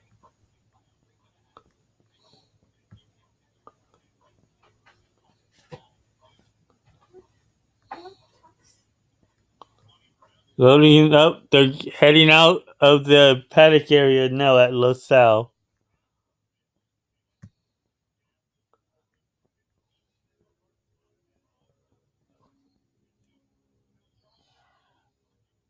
Winner number 6, Secret Castle, 920, 482.60. Second was the 8, Mabel, 482.40. Third was the 5, You Can't.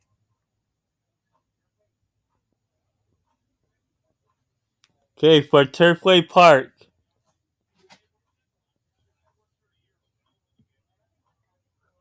So he's 6.5.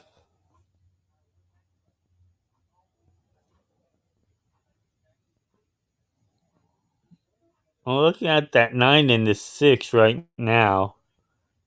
Okay, no, 9 and 5. Well, I'm gonna go with the 5 first.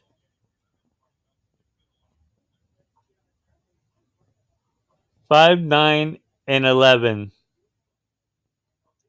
That 12 horse may even be scaring me a bit.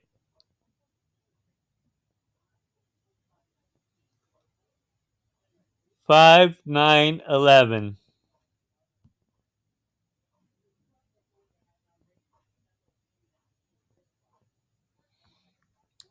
At Turfway Park.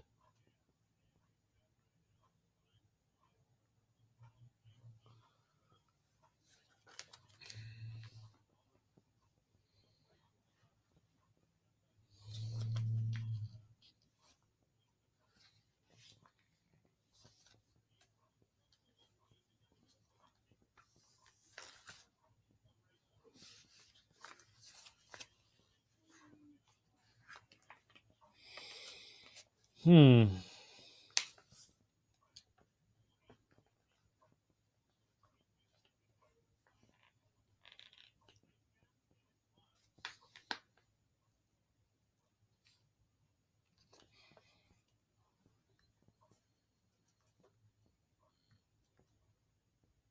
Post.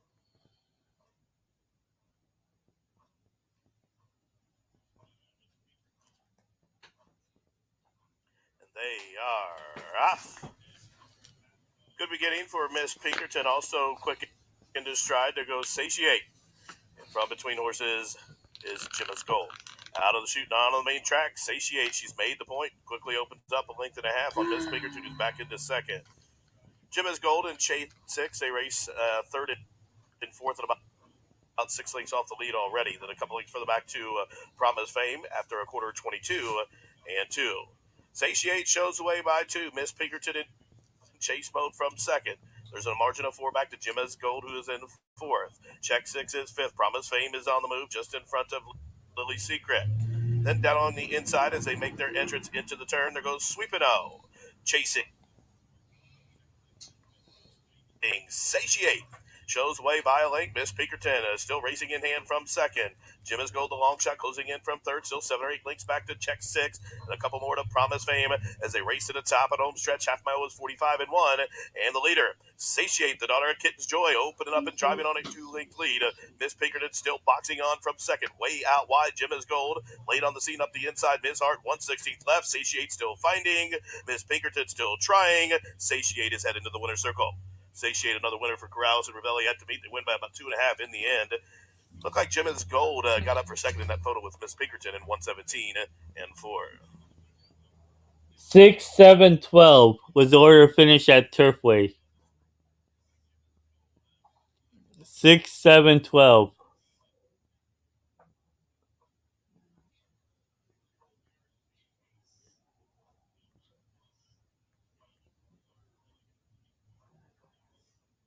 The 6-7-12, man. Los Sallies.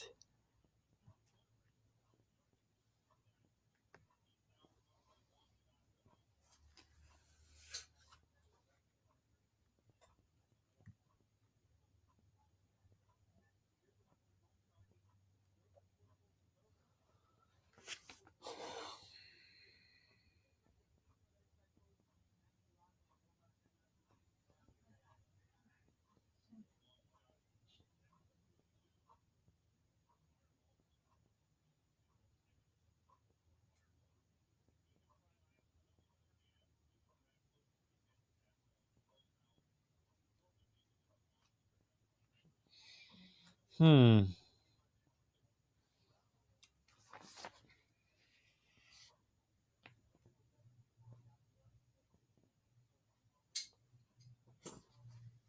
I'll go with the 3 here.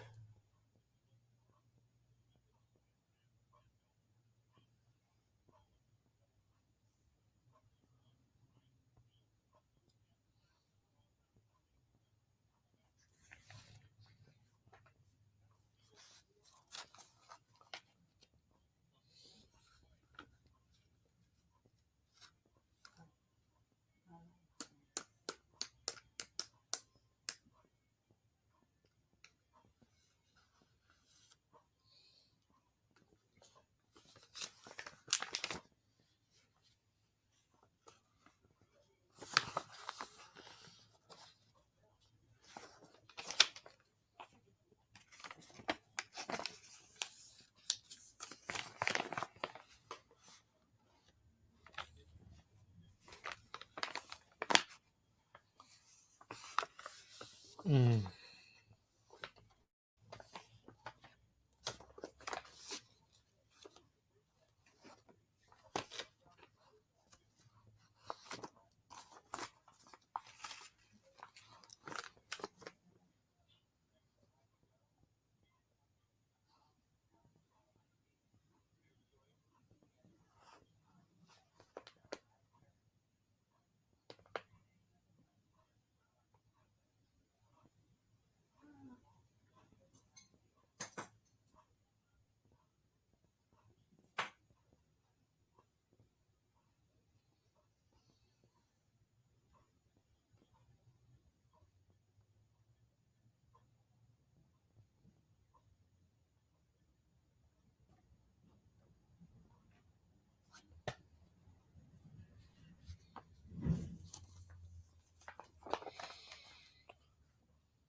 Hmm.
3-year-old filly, huh? In that fifth race.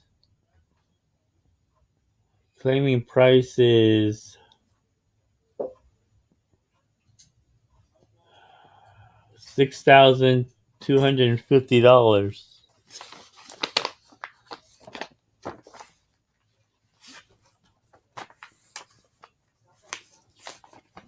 The one horse that I like, I might claim,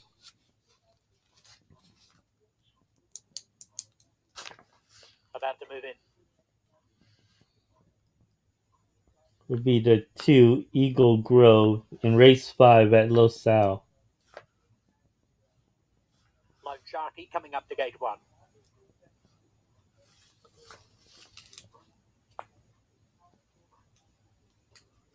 No more fireball ready. Thanks, Kurt and Jose. Getting ready here for the third on the program. Outlaw, the even money favourite, has come forward. They're just about ready. Launch Light Dream to the outside gate. JT's ATM, the 9 to 5 second elect, will load last, drawn in the middle of the 5-horse field. Adding blinkers tonight. JT's ATM joining the line, ready to go.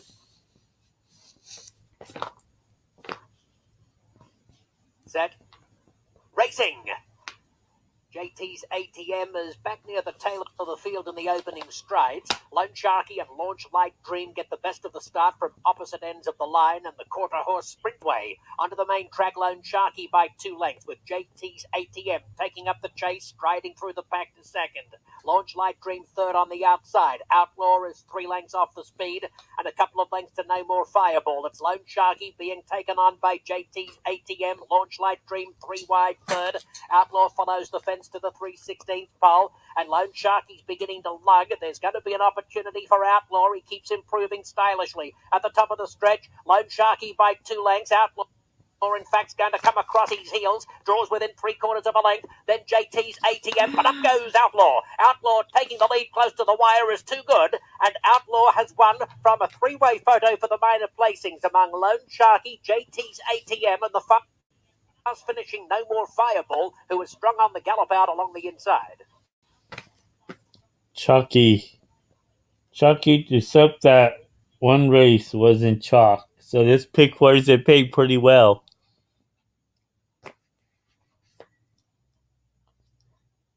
No matter who wins in that next race, they pay pretty well. At least $100 if the favorite comes in.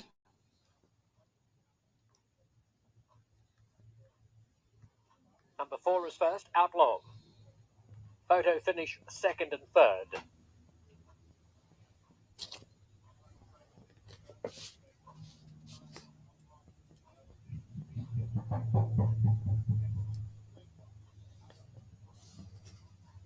The car is backfire. Oh, I thought something was knocking over here.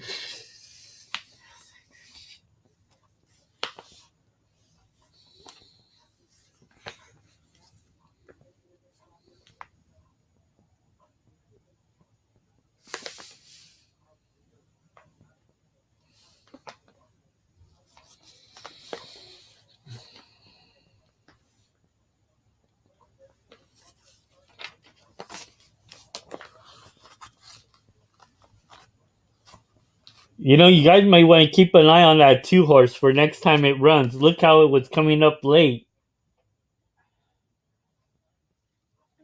That 2 horse in this third race at Los Al would be one to keep an eye on for next time out.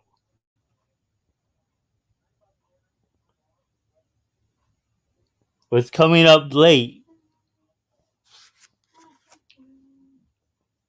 The winner, Outlaw, is a 6-year-old bay gelding by Violence from the Meadow Lake Dam, Something Brewing, bred in Kentucky by English Range Farm, owned by Fantasy Farms and A&J Racing, trained by Van Belvoir and giving Serapio Figueroa back-to-back winners on the program. Watch when you put that 2 down for next time they drop that 2 horse in class to claiming race. then you got a good chance of that 2 winning.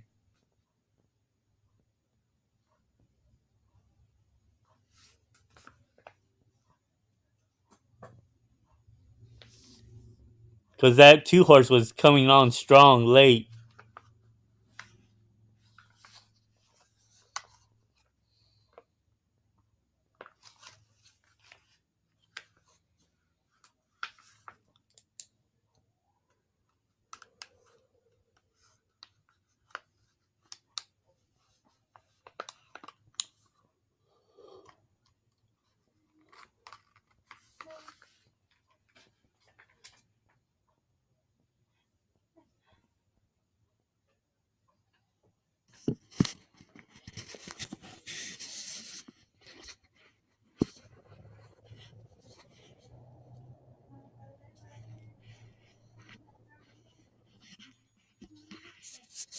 So yeah, that 2 horse would be one that won.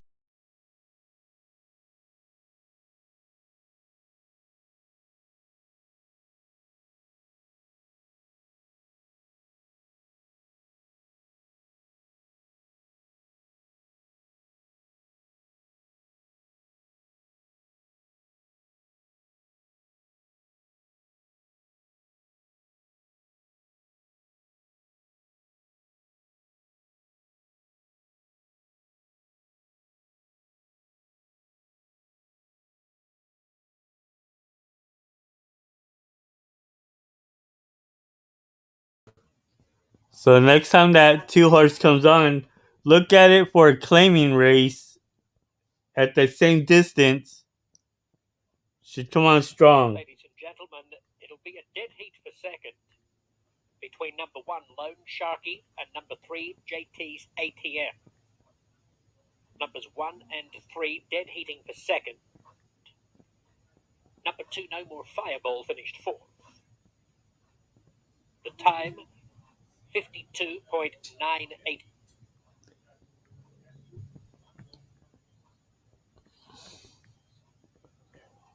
Wow. Good there.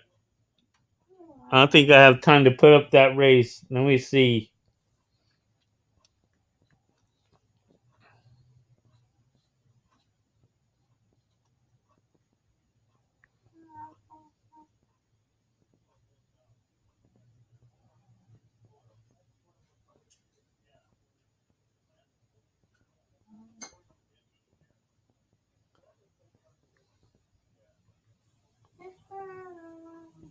For me in this race at Sam Houston,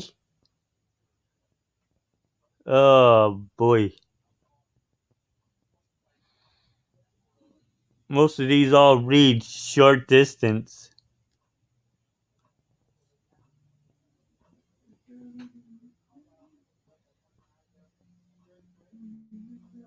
Most of these do read short distance.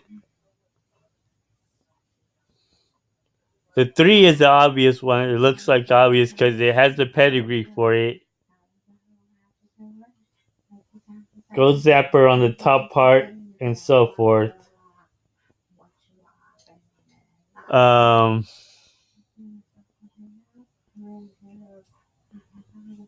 let's see here.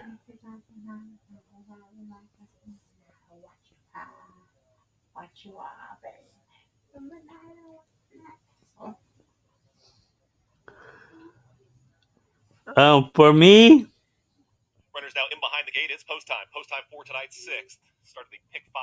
Starts right now. 12% takeout. 50-cent minimum wager.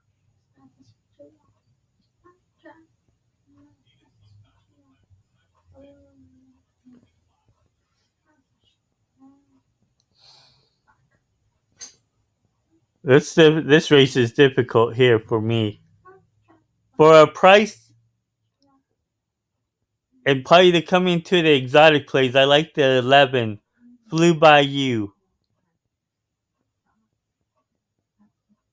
Flew by you on the turf.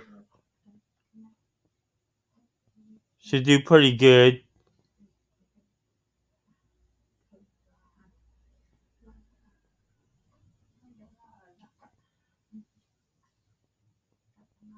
All these others read they're like a little shorter. but don't like the turf. Flew by you to the outside.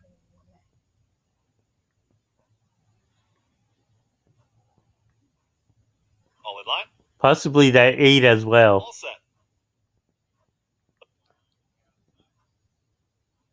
And they're off.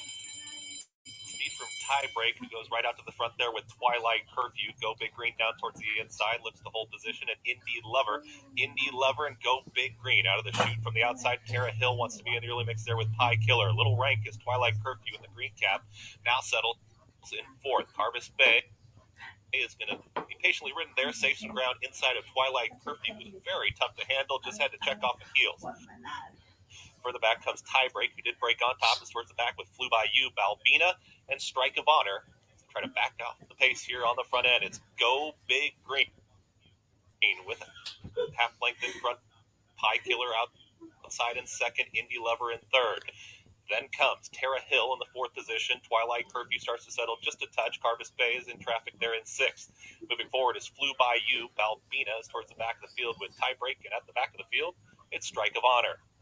50.44 for the half mile time. They're crawling up front now, have less than a half mile to go. Go Big Green and Pie Killer. They've had it their own way now, kind of battling on the front end, but they have gone slowly. Indie Lover is tracking inside in third. Then comes Tara Hill, who's being asked to move forward now from fourth. Twilight Curfew, Carvis Bay might tip off the rail, is being asked for the effort, not responding yet. Also trying to run on. Balbina is inside a Tiebreak. Strike of Honor. Still on the front end is Go Big Green, who kicks for home. Pie Killer, they continue to duke it out up front. Pie Killer to the outside of Go Big Green. It's a sprint for home now. Pie Killer with a nose in front. Go Big Green won't go away. They are four clear of Indie Lover. Carvis Bay gets some room, but has a lot of ground to make up. Still Go Big Green to the inside of Pie Killer, and Go Big Green now drawing away. Go Big Green found another gear. It's all Go Big Green. Pie Killer there for second. Then came Carvis Bay, Twilight Curfew, and 1 minute 46.31 seconds.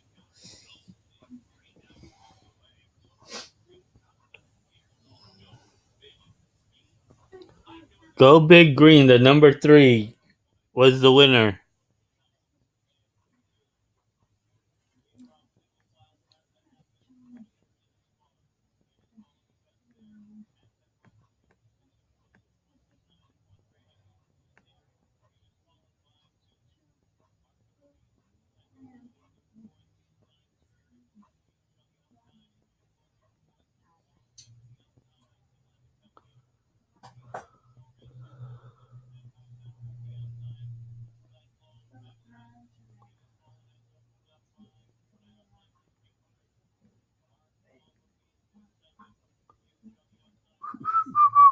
This is not a good day for the wolf, but I'm having fun.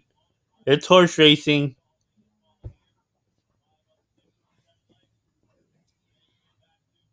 There's always going to be losers and there's going to be winning days.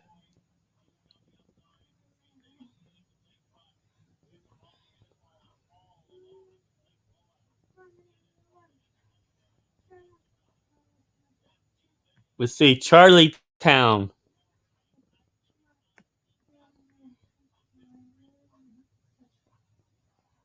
A 4.5 furlong race.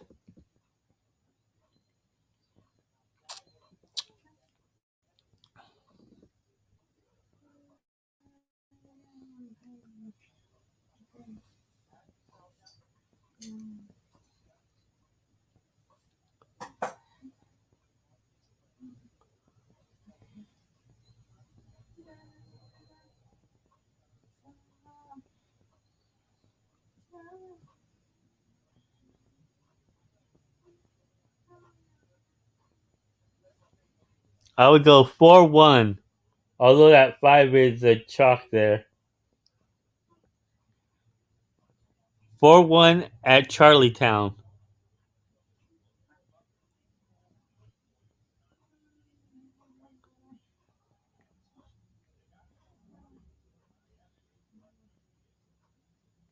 Snow flurries over there at Charlietown.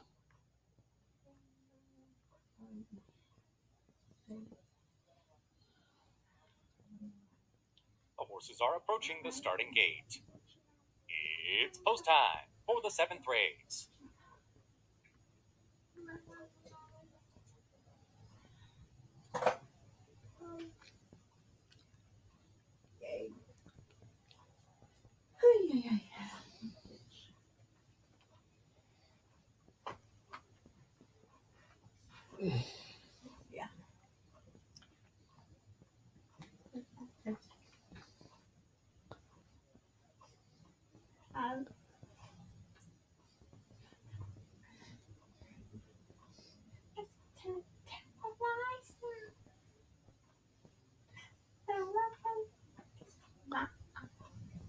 I have weird people living here.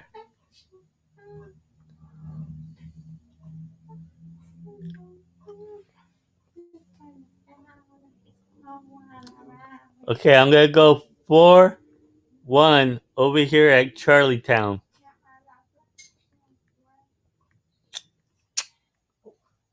Good luck there.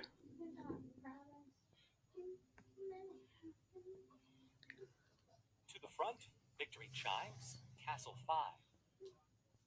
Phone my posse again.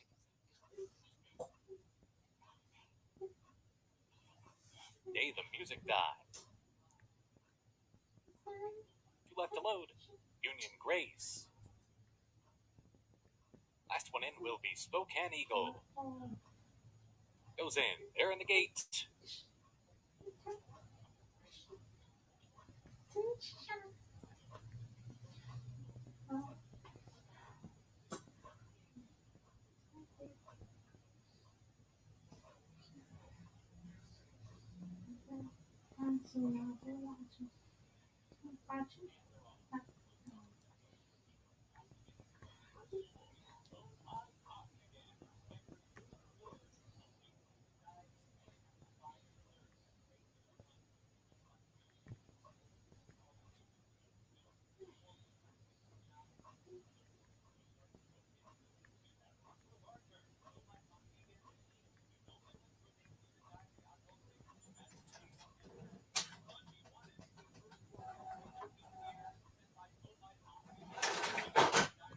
Here comes To the Front. Day the Music Died trying to rally on as well. To the Front surges between. Day the Music Died couldn't go with him. To the Front scores by a half length from Day the Music Died. Then Phone My Posse again. And 1-5-4.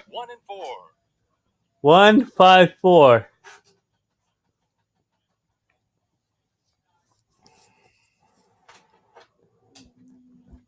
1-5-4. My second choice over the favorite.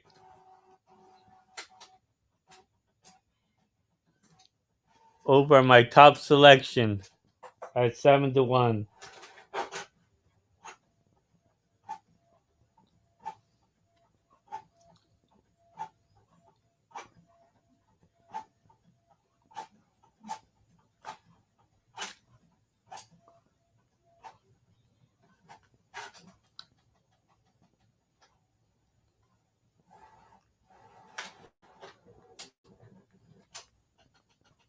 That's not gonna pay very well either, but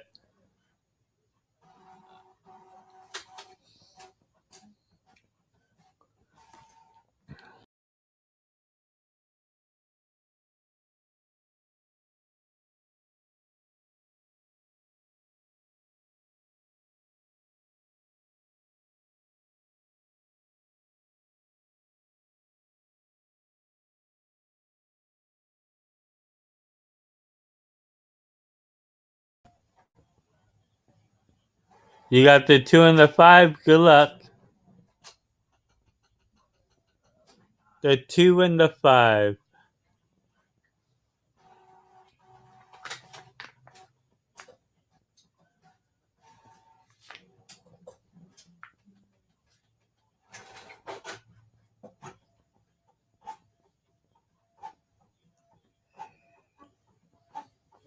Zuzumudio.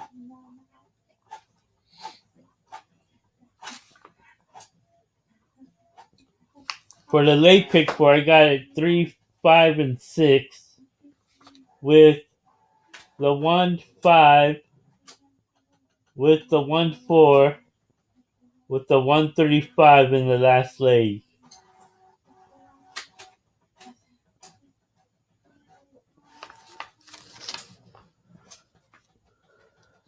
Since they started the late pick four, it's a $36 play. 3-5-6 with the 1-5, with the 1-4, with the 135.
Ugh.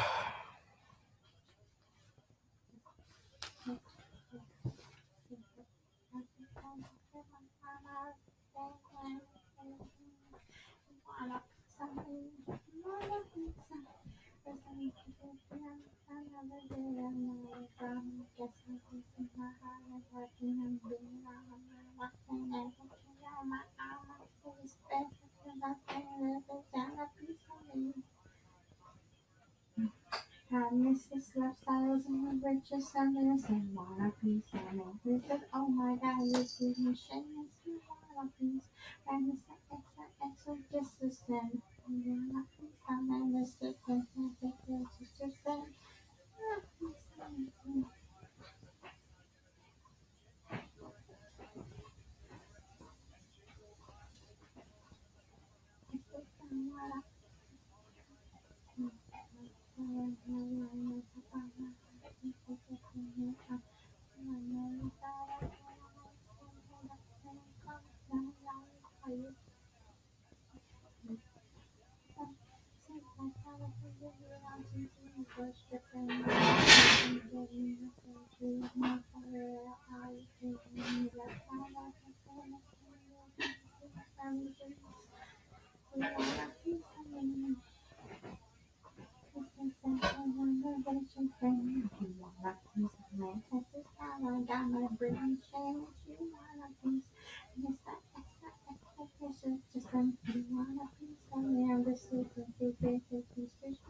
Oh man.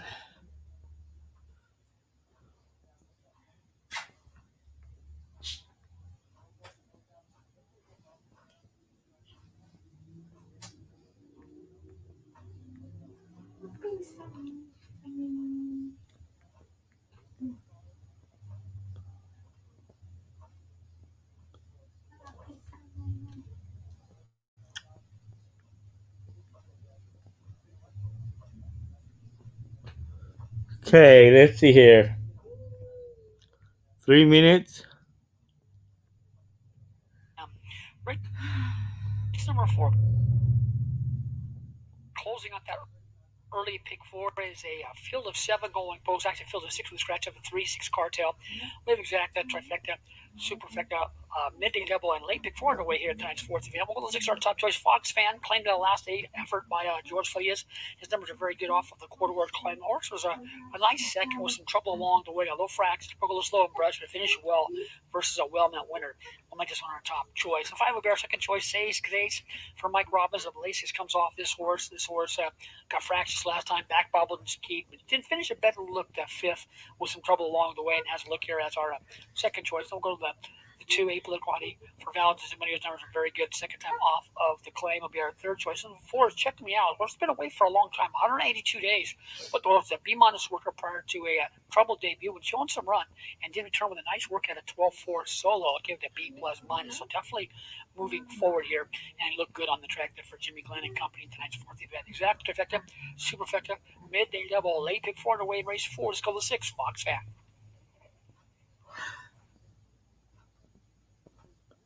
Again, I'm going 3-5-6 with the 1-5, with the 1-4, with the 1-3-5 is my pick 4 play.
Hmm. Okay, let's see if we can get something going on the late pick four.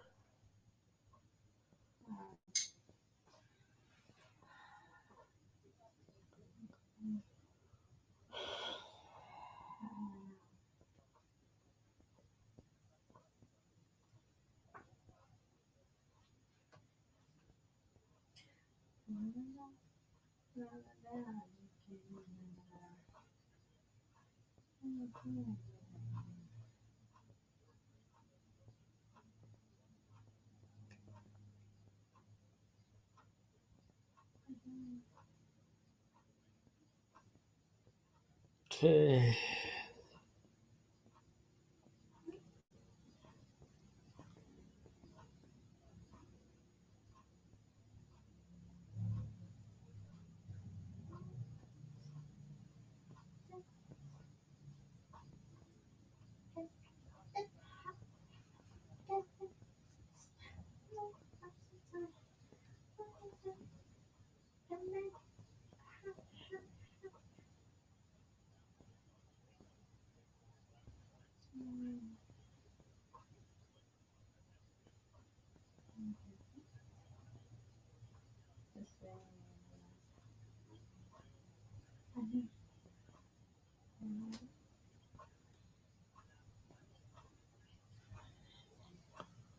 Let's see what we can have going on here.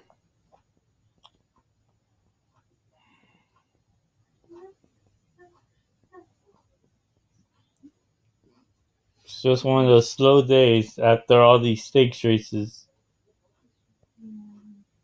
Approaching the gate. Tomorrow's gonna be more crazier. And it's not gonna be chalky that much tomorrow. There are gonna be prices.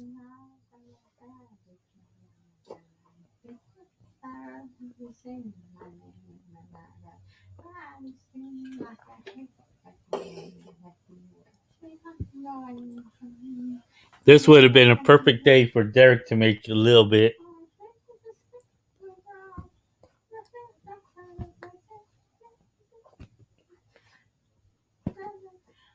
And I said it before he left that today was gonna be one of those chalky days.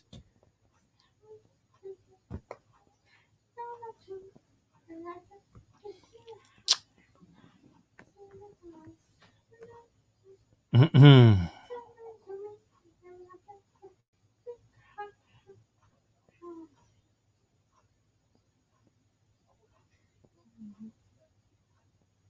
about to move into line.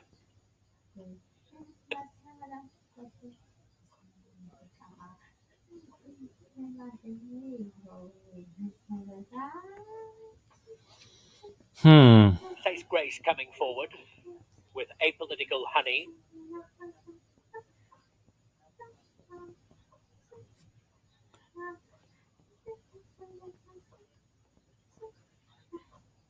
First couple have moved in. Set fourth has now come along with Fox Fan linking up. Fox Fan backing away, goes in again, and the last couple will be Check Me Out, unraced since her August debut, and Dolly's Talent. Favoritism with number 2, Apolitical Honey, 8-5, blinkerless for the first time tonight. Second pick currently Fox Fan, number 6 at 5-2 off the claim by George Farias. Racing! Set fourth is away quickly. Either side, Apolitical Honey and Check Me Out are showing prominently. Fox Fan and Dolly's Talent are charging down the outside. Several chances. Fox Fan, Apolitical Honey, Check Me Out between them. Check Me Out and Fox Fan. Might be Fox Fan. Possibly Fox Fan The over Check Me six. Out. Apolitical Honey along the 6 inside 4 here. 2.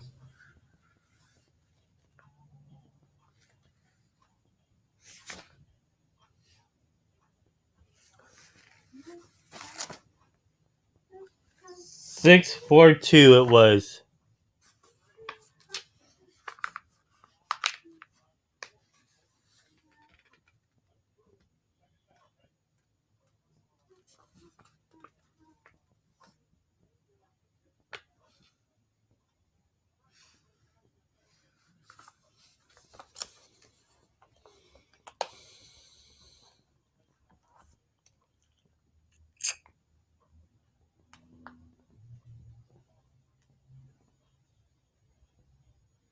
642, or even the 7 may came in third.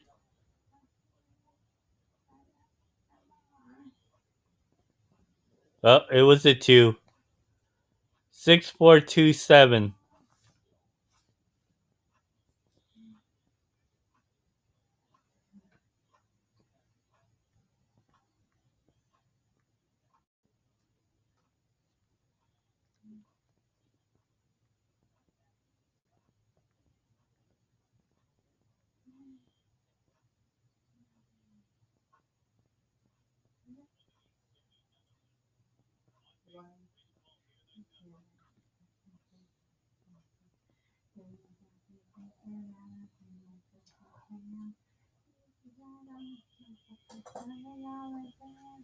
The early pick four paid $190.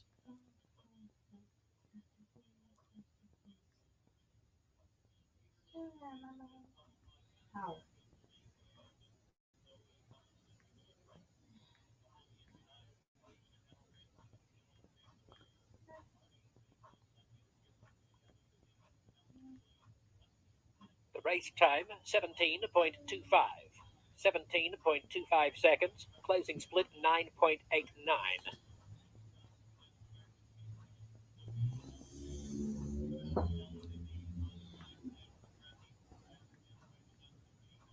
The winner is number 6, Fox Fan.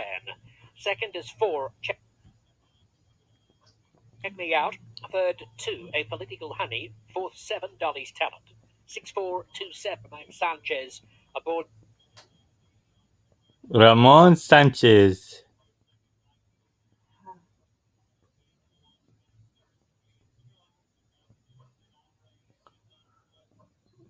Okay. Charlietown. It's another 4.5 furlong race, huh?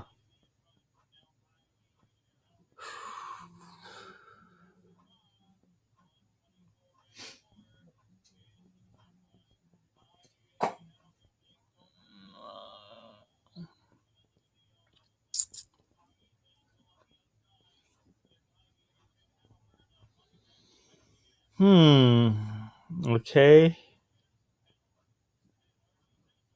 Seems like this race may be interesting. Possibly another price, but also that 6 as the chalk could be very good at coming in.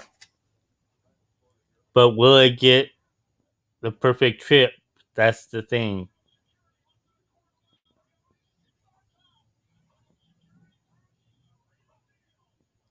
And it's a 0 for 12 maiden. Wow.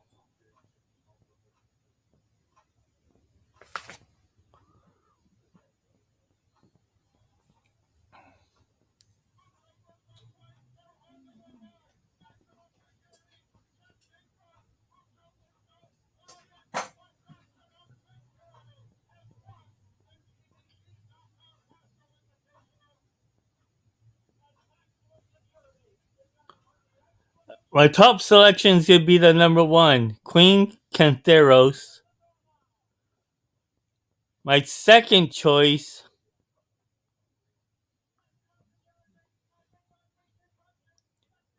will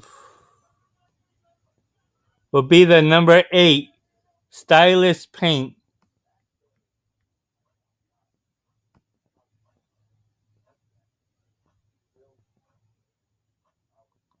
No one could stream the races live races, the video no more. No one can. We don't have permission.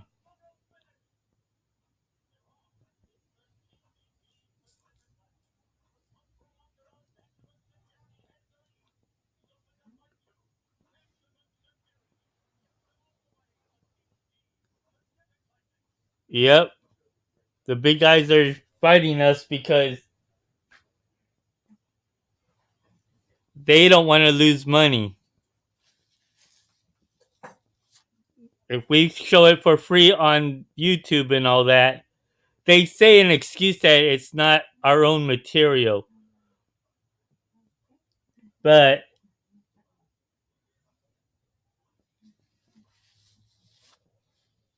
they don't like it because they'll probably lose money and people won't go to them. They shouldn't be worried because they're getting paid for it anyways with the others, with the big honchos.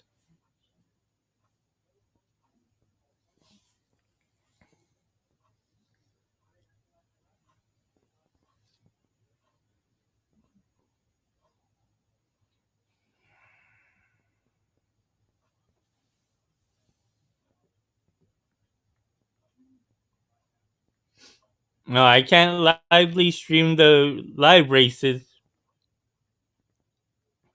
at the time being.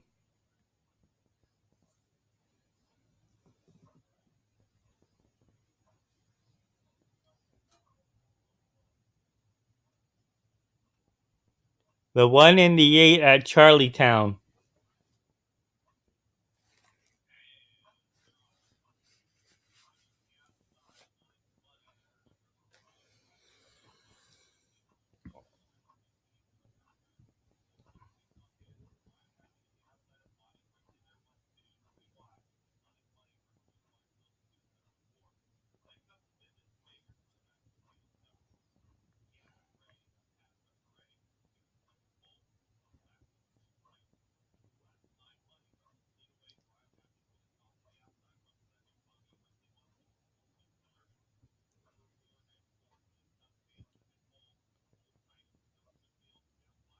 But they want me to buy a probably do a contract, and then they'll probably say, okay, you have a contract, you can show the races, but you can't do it. It's not your own material. So,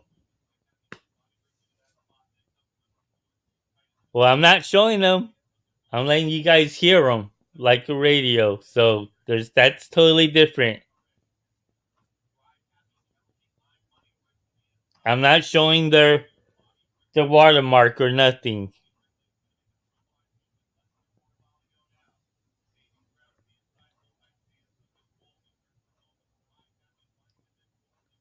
Like I could probably show it if I wanted to on TVG, but I'm not gonna do that.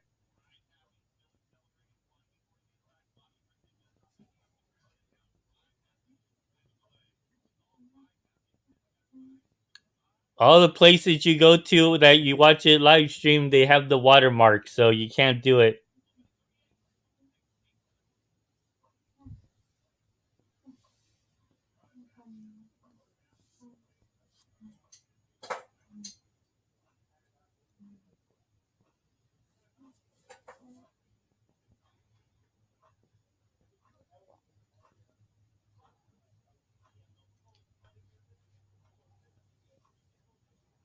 The only people that could show the races, I believe, are the ones that are doing it in Spanish.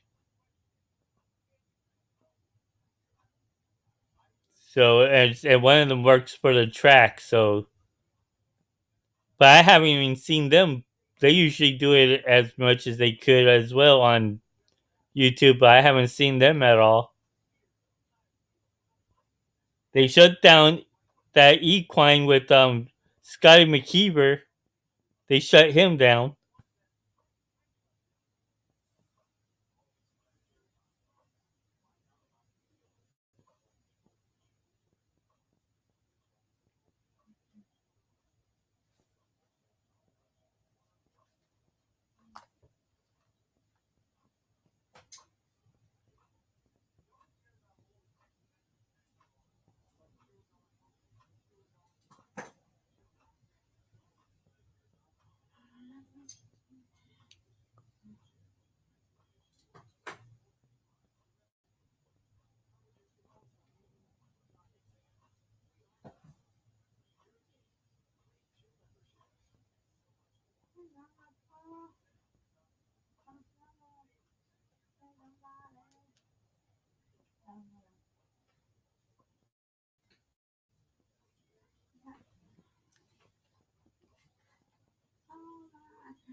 They're going to the gates now at Charlestown.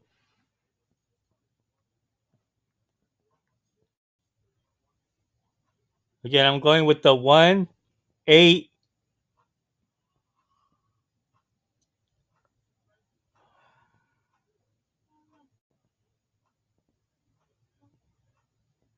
Taking a quick look here to see if there's one that you could probably use for third or so to come up in the exotic place. Hmm.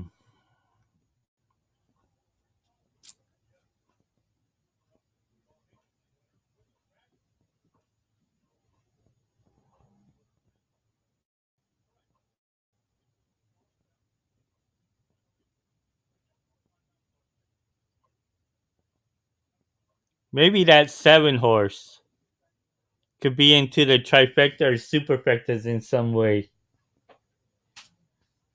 The horses are approaching the starting gate. 187. It's post time for the 8th and final race.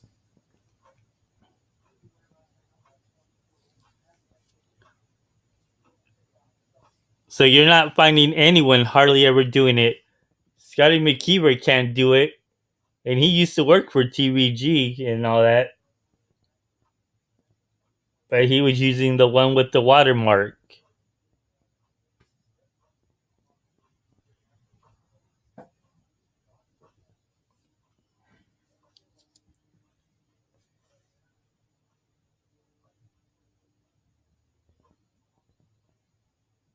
And the rest of us, all we're doing is just giving them our selections and letting you guys watch the race. We're not doing nothing harmful. We're not taking no one away.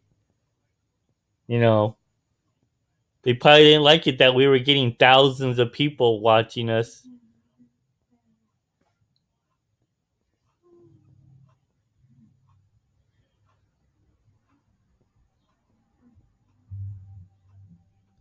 Especially during the big races, we have like almost 18,000 or so, depending on the person and what they're showing.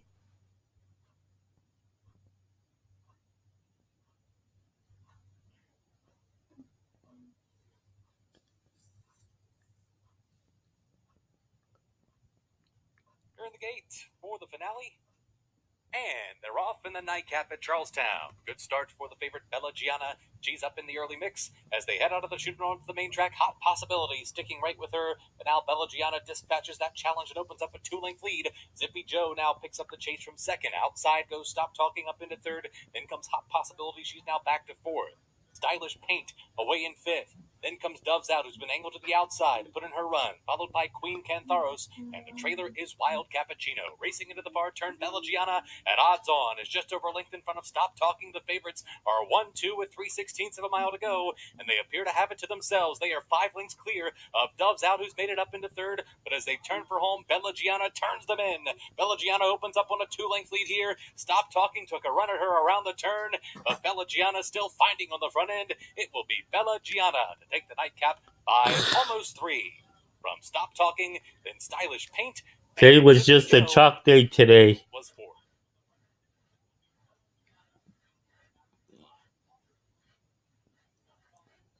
4. Tomorrow's there'll be more prices. They're going to be probably even 50-50. Some prices, some chalk. Tomorrow with the big races going on.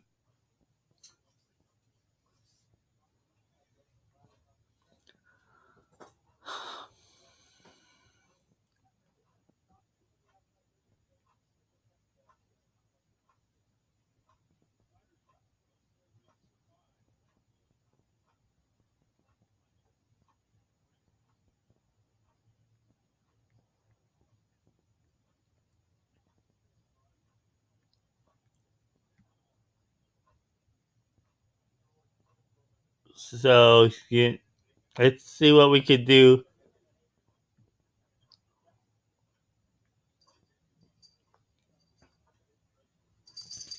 And I know that's why a lot of people are leave the room because they want to see the races. Everyone wants to see the races. They want to see it, see it, see it. But we can't do nothing about it.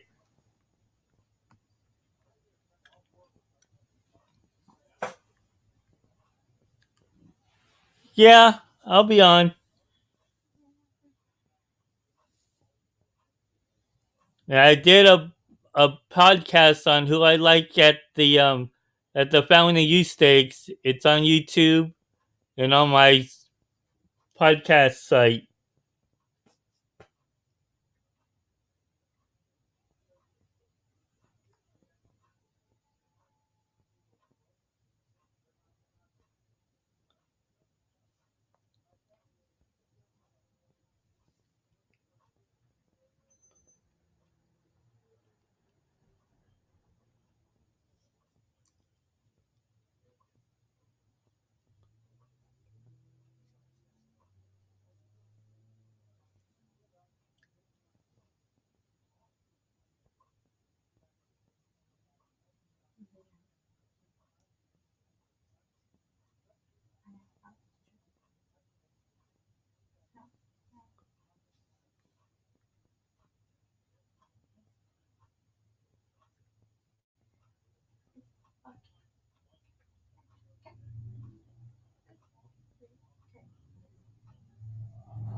Hmm.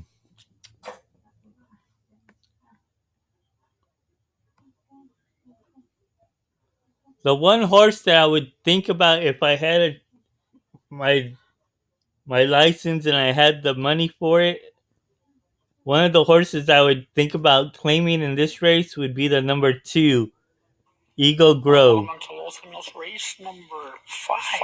Race number four went all the way. Our top choice, Fox fan, first George Taylor's a very good off of the quarter horse claim.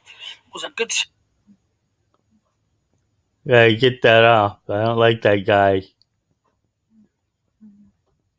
He's annoying sometimes. by horse coming off the 182 night respite. That was the 4 checked me out for Jimmy Glenn and company. Broke a little slow, but broke with a nice run late to get a pretty good second, make it close.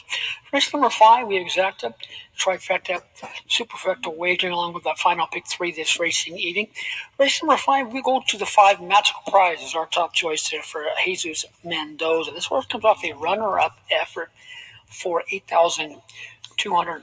$8,000. It was a pretty good second with some trouble along the way and a solid figure. Make this one our top choice. The 6 is Kitty Kip.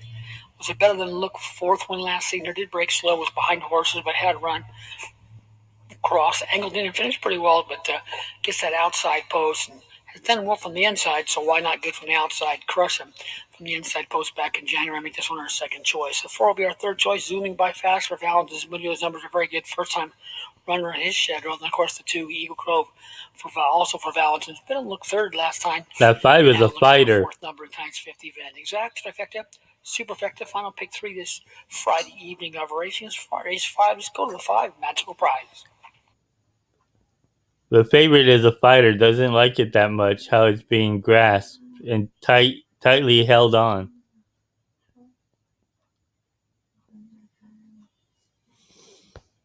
But like I said, I'm gonna keep an eye on the 2 horse because that's one of the horses I would probably put a claim on.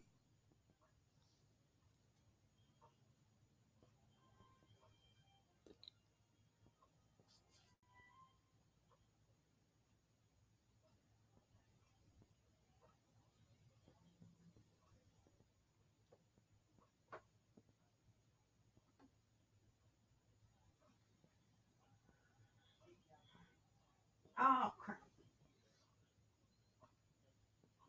I messed up.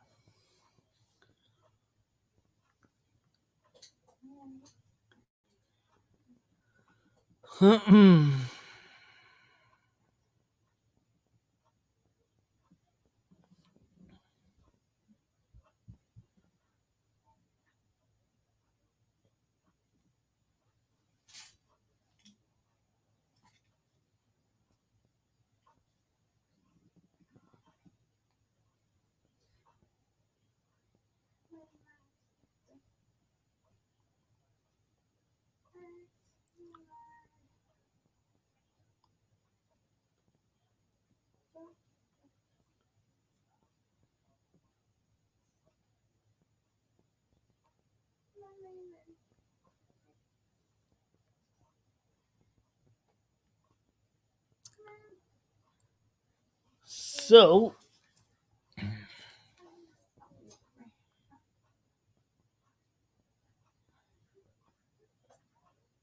Okay.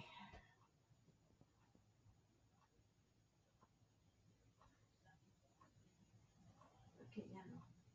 Ah, shit. Ah, shit.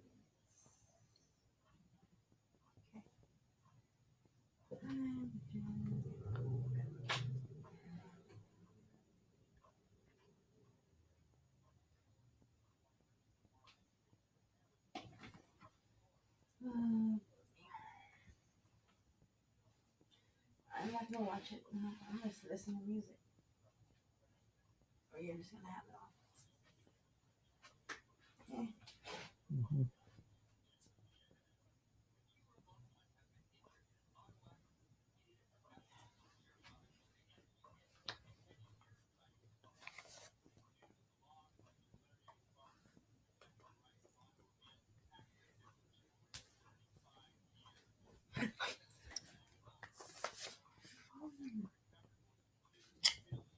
yeah, so I'm gonna keep an eye on that 2 horse in this race.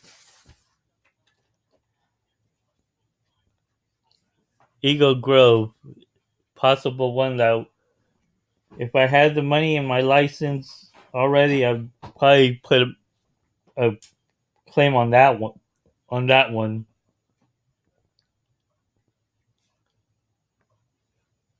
and then tomorrow I'm gonna be looking over some of the races for Cal Expo.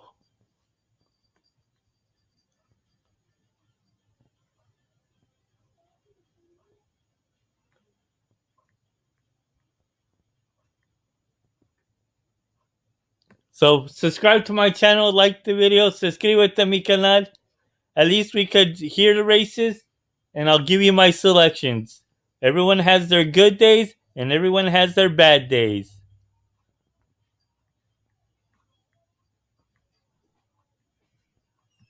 But we're here to have fun, make some great new friends, and handicap, and make some good money.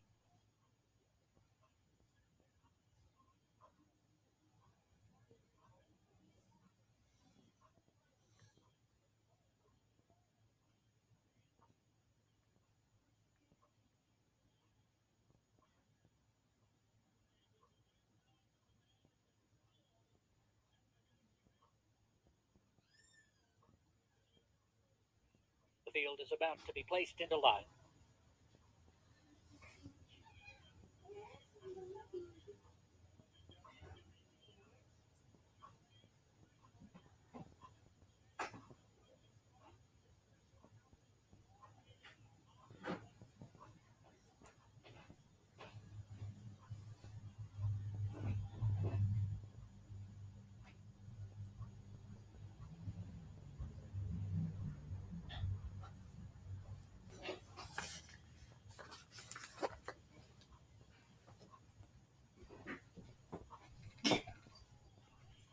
Lazaka Takana Eagle and Eagle Grove being joined in the gate by Fortunato Azul.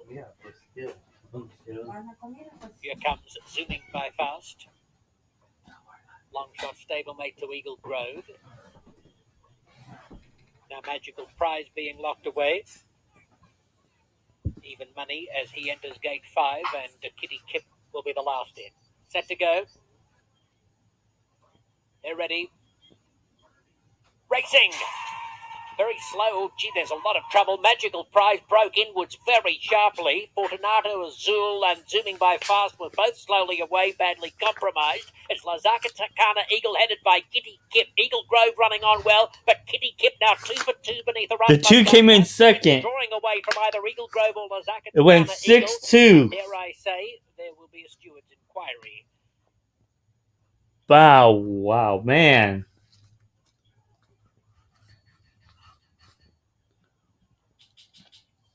There was a whole mess up of things there. Ooh, and the 5.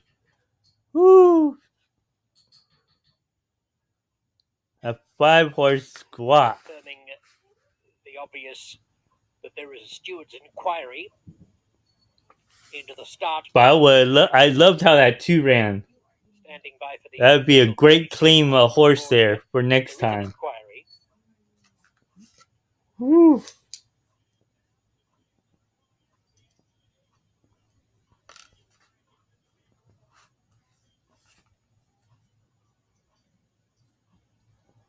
Number 2. 6, Kitty Kip. 6-2-1. As the unofficial winner, Kitty Kip number 6 first. Photo for second and a steward's inquiry.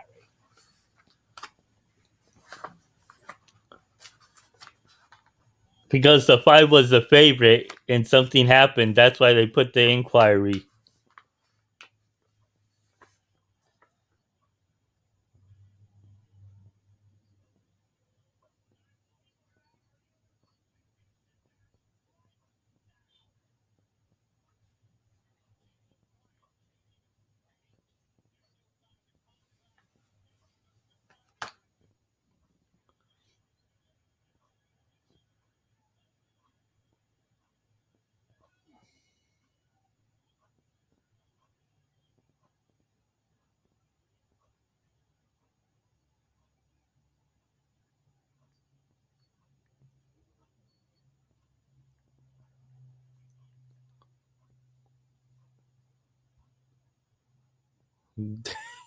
That 5 took a real bad turn.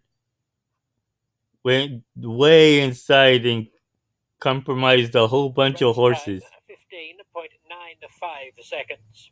15.95. Closing split 10.08.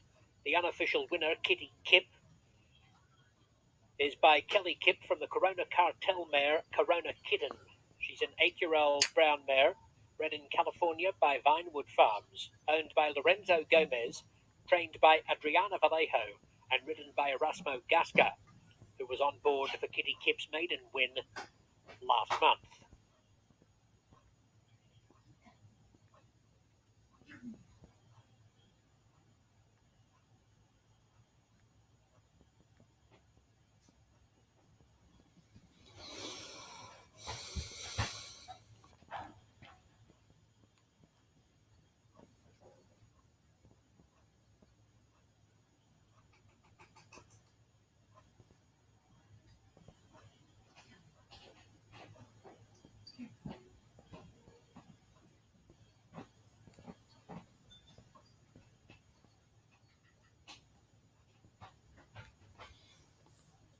I kind of like the number 9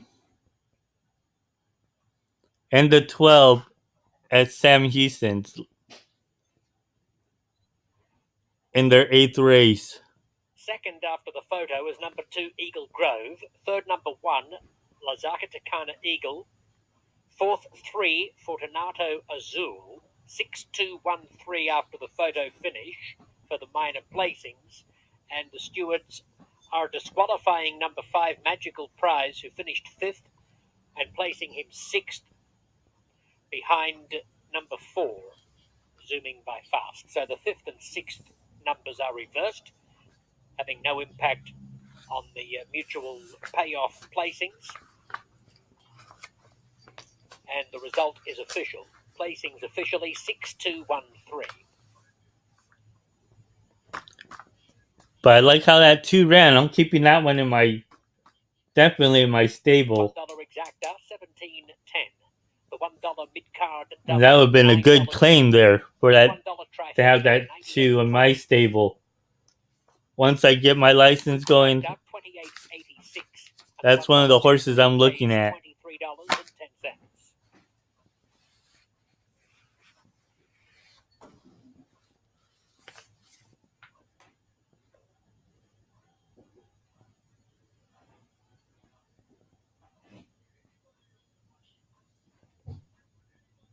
Post time for the 6th race, 8:27. 8:27 for race 6, opening the $1 late double. No flipping halter for number 3, Fashion Icon. Number 3 is listed in the program for a flipping halter, but that is not the case tonight.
What's up, Jerry?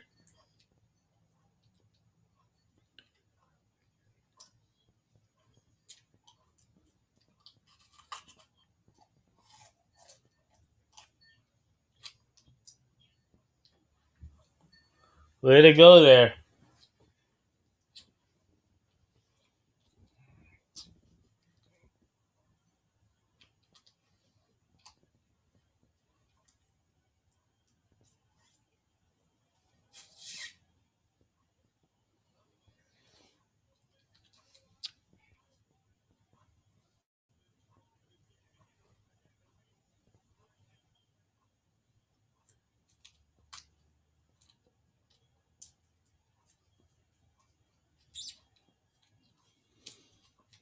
Getting ready for Sam Houston.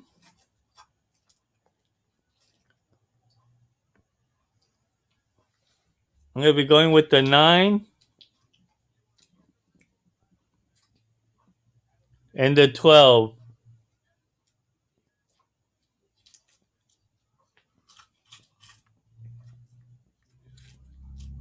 here at Sammy Houston.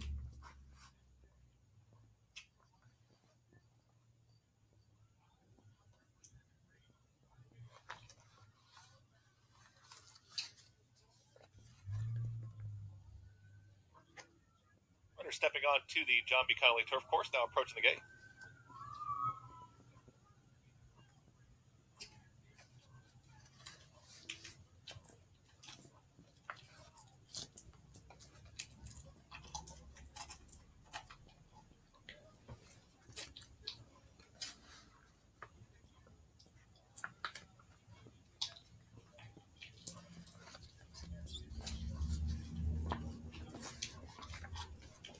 Like I say, the only times I ever look at the past performances when I'm doing a podcast for the races.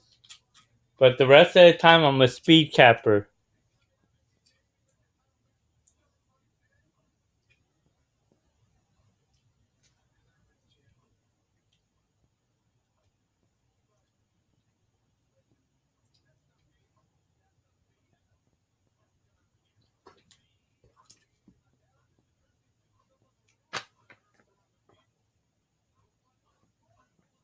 Because on paper, it's different from when you see them on the race.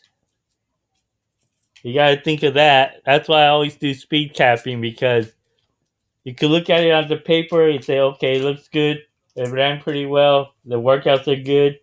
But how you look at the horse live before he goes off to the gate, into the gates, there's a different story.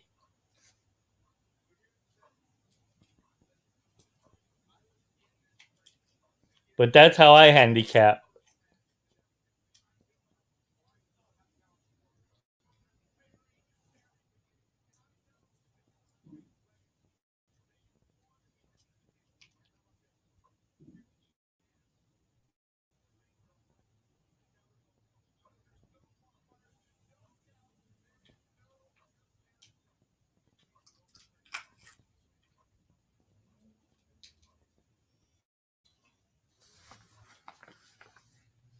Again, the runners approaching the gate here for race 8. Well, I had bombers all day yesterday. Yesterday, I had bombers galore. You can ask Karan, you can ask Carrier, you can ask Kelly. I was bombing away while you were watching with Cameron. I was throwing bombers, horses left and right.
like tonight's races there in the John Battaglia, I bet a lot of people set to load. It's post time. Post time had for tonight's eighth. A Gretzky the Great John B. Connolly Turf Course, a field of 12 in that race. made the event.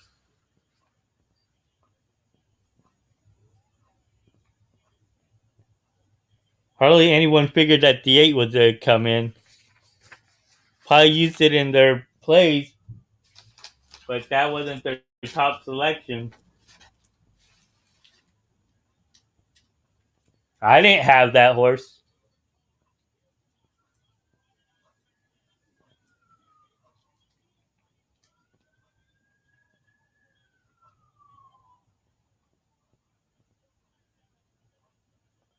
What's up? Farms Faith and Black Rock Castle to the outside.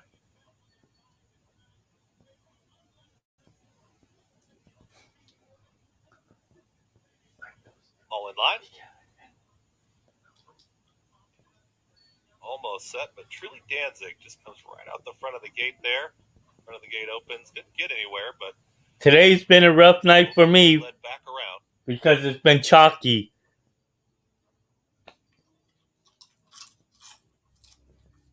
But tomorrow it's going to be 50-50. I'm predicting it's going to be 50% favorites and 50% prices. And some in the middle there. all in line. All set. And they're off. Farms Faith has early speed. Dashboard from the outside. Also Black Rock Castle, Lime Green Silks, and Temple of Soul was in the early mix. Truly Danzig makes it 3 across the course. Farms Faith had to work a bit. Temple of Soul, no easy leads up top. It's going to be Temple of Soul and Farms Faith. They try to slow things down now. Colloquist is up with the early pace. And between runners, Blue Silks comes Truly Danzig as they try to back off the early pace. Going to be a touch wide as Black Rock Castle is 5 wide around that first turn. Saving ground there. Towards the inside comes Remember Me, Tony. Further back in the field, October Surprise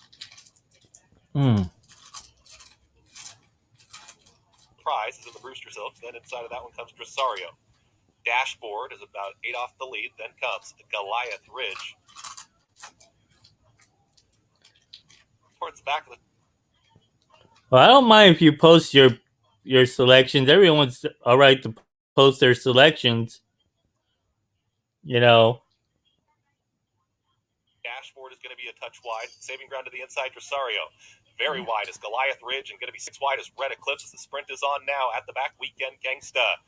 I got a Discord that's coming up. Temple of Soul to the inside, backing out of it quickly. Farms Faith. Also making a wide move there is Black Rock Castle, Temple of Soul, in between runners, Colloquist, and a 3 wide. Now Black Rock Castle. The sprint. I think he's talking about Cameron's. Colloquist in between runners, Mayweather's in front. Temple of Soul won't go anywhere. Fights back. Colloquist and Black Rock Castle still builds momentum as well. Temple of Soul just keeps finding with a 16th to go. Temple of Soul is game. Black Rock Castle to the outside. Colloquist late run here from October Surprise. Temple of Soul, Lane Luzzy, 3 on the night. Colloquist there for second. Then came Black Rock Castle late run October Surprise in 1 minute 46.26 seconds. Well, were you on with Scotty McKeever too?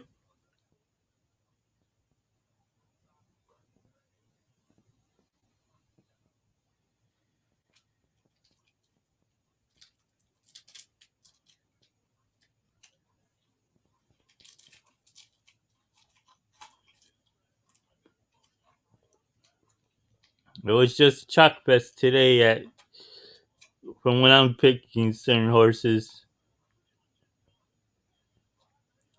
8 minutes to the 6th race at Los Sal.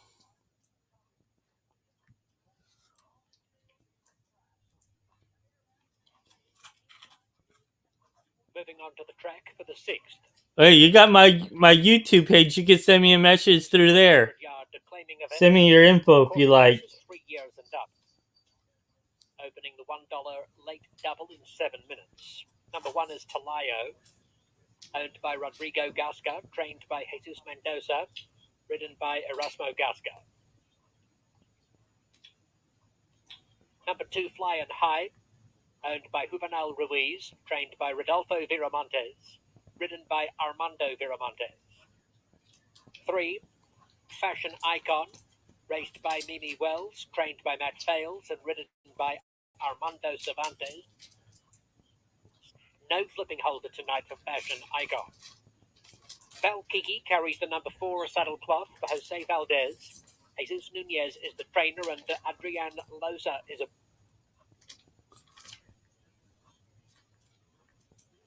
aboard.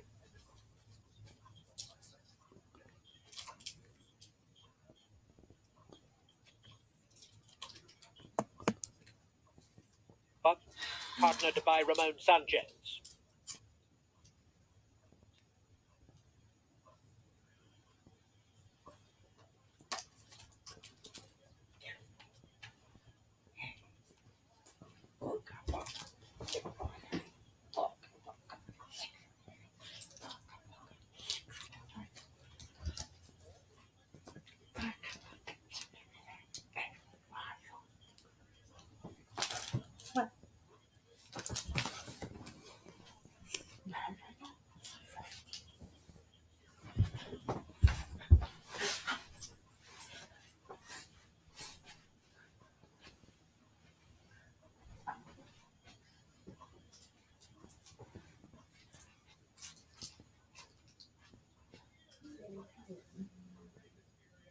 Well, welcome back to Lowell Simulators. Race number 6, race number 5 went to our second choice when Magical Price veered in and tightened the field to lose all chance. Kitty Kid broke well, finished well to defeat a well-meant winner down the inside, but Kitty Kid, our second choice, gets a victory for Adrian Vallejo in tonight's 5th event.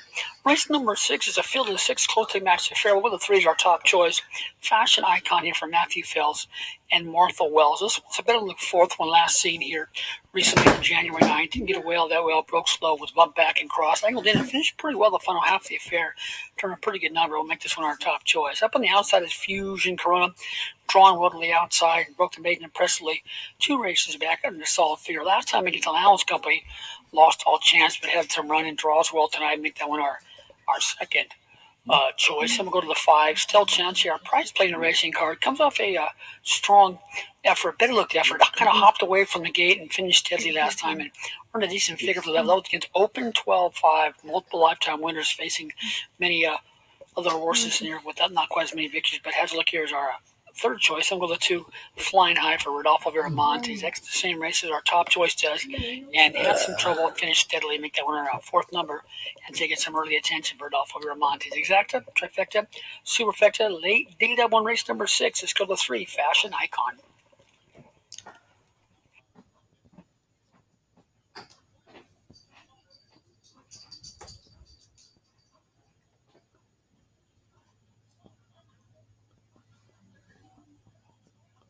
Oh, shake as well.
And I do all the races. I do the thoroughbreds, the quarter horses, and harness.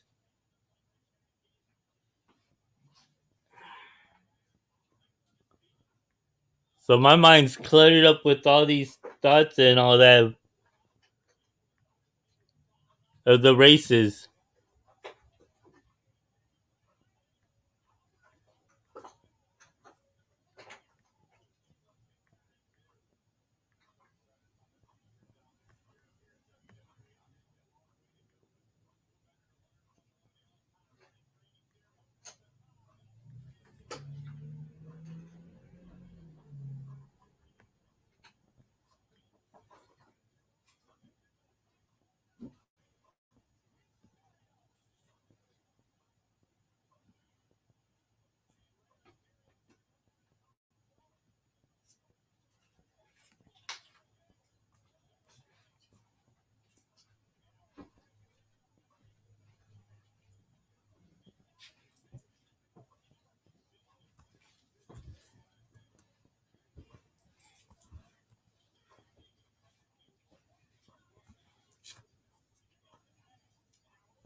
They're about to move in.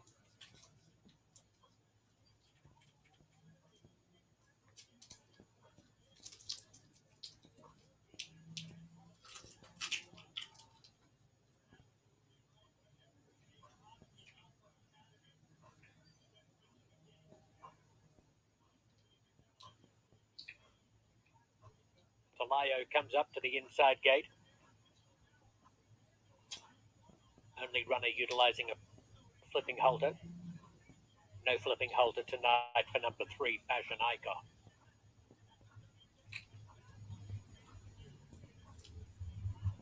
Righto, Kurt. We have Talayo and Valkiki in the gate. Flying High and Still Chancy have now moved in. The last couple will be Fashion Icon and Diffusion Corona. Erasmo Gasca getting settled in the saddle of number 1 Talayo. Gasca winning the previous race on the program. Just about ready now.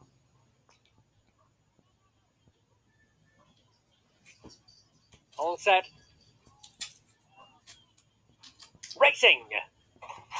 Fashion Icon away fast, drifting inwards a little. Talayo right through along the inside has a share of it. Valkiki prominent, so is Stel Chancy down the outside. Flying High starting to burst home. One off the rail and swarming finish. Oh, any one of 3 or 4. Fashion Icon very prominent with Stel Chancy, Valkiki and Flying High. Great finish in the penultimate race on the program.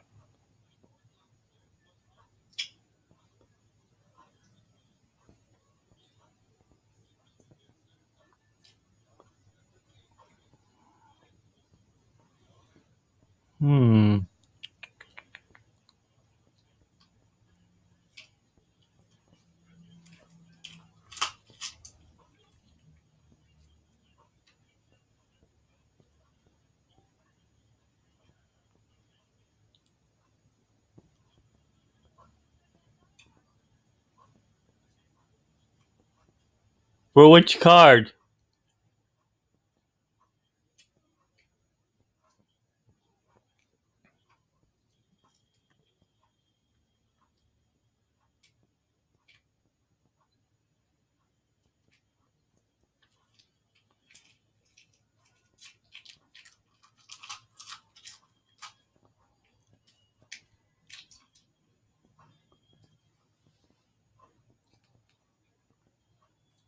I do have a Discord.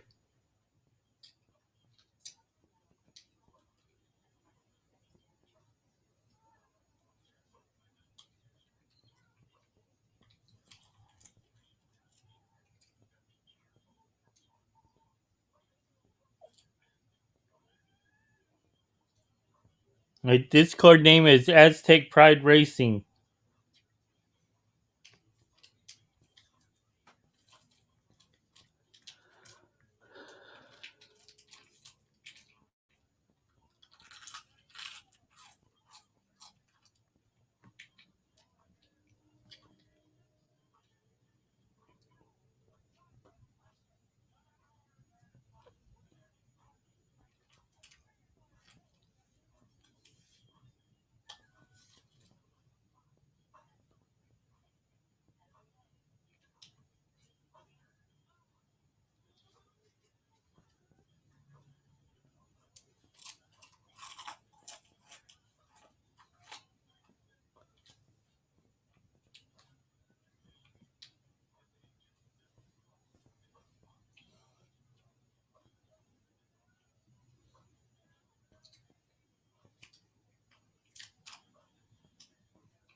Hmm. The winner is number 3, Fashion Icon. Second, 5, Stealth Chancy. Third, 4, Valkiki. Fourth, 2, Flying High. 3542 is the unofficial result. The time, 15.72 seconds. 15.72 with a closing split of 9.82. Fashion Icon is a 4-year-old bay mare by Texas Icon from the Bono Jazz Mare Icebreaker. Bred in Arizona and raced by Martha Wells. Martha has bred 2 winners in a row on the program tonight. And the winning jockey, Armando Cervantes. In fact, Wells was the breeder of 4th race winner Foxfan. So it is a double. In that race at Sam Houston, I was just looking over Sam Houston real fast. Well, I see with this one, although I see it why you like that 11, but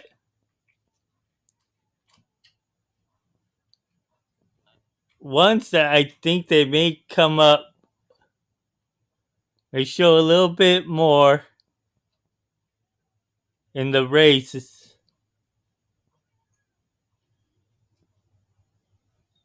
I'm thinking of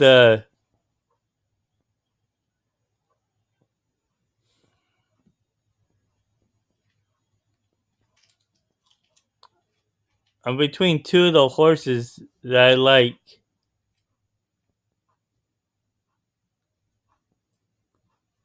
Say the 2, Sassy Kinsey Girl, and the 10.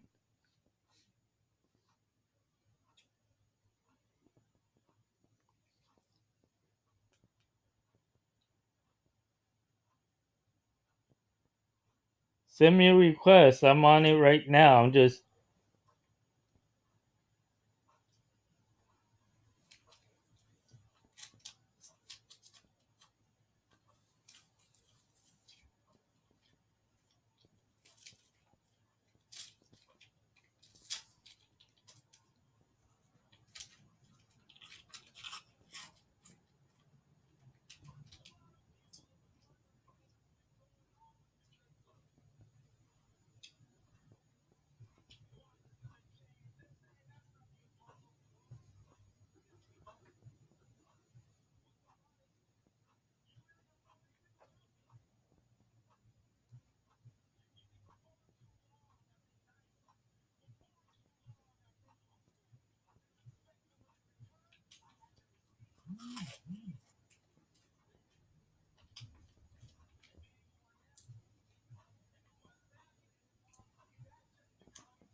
It could happen, but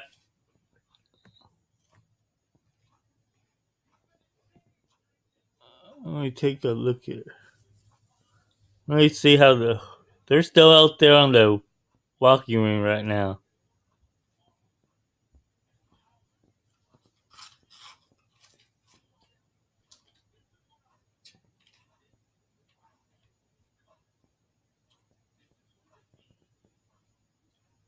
Hmm.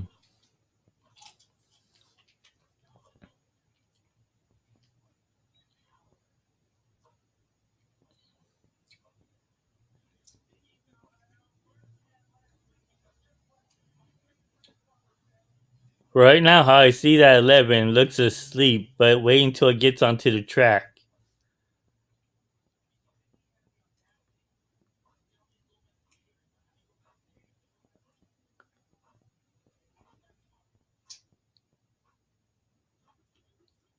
If anything, they're gonna get that horse out, and it's gonna be lazy and in the back. Then come out strong late with your 11.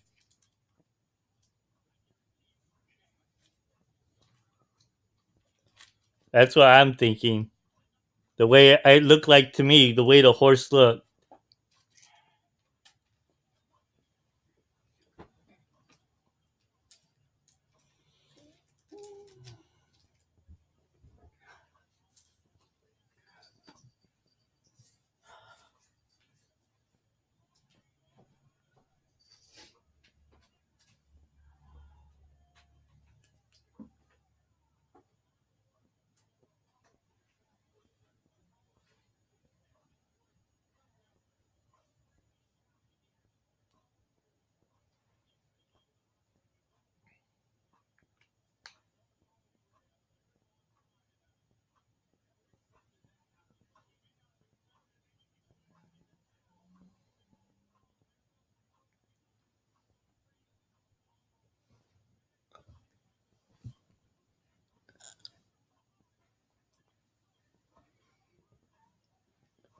But if anything, that's my opinion. It could come out differently. Look how the one looks right now. It looks wet, so that one's not gonna be any. The 1A looks more awake than the one, and not as nervous. The two horse looks on the toes, ready with no one having to hold on to anyone, but relaxed.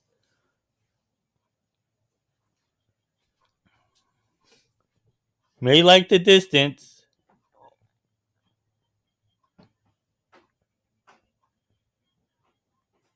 I know it's a joint entry, but that 1A looks better than the single one. I look at how every horse looks.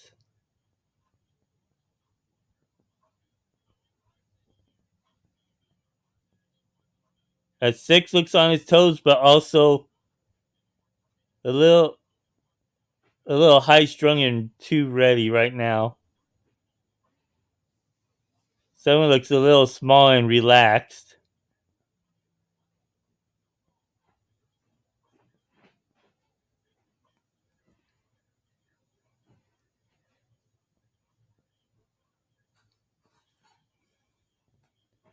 The 8 looks like a sprinter. The 9 looks alright.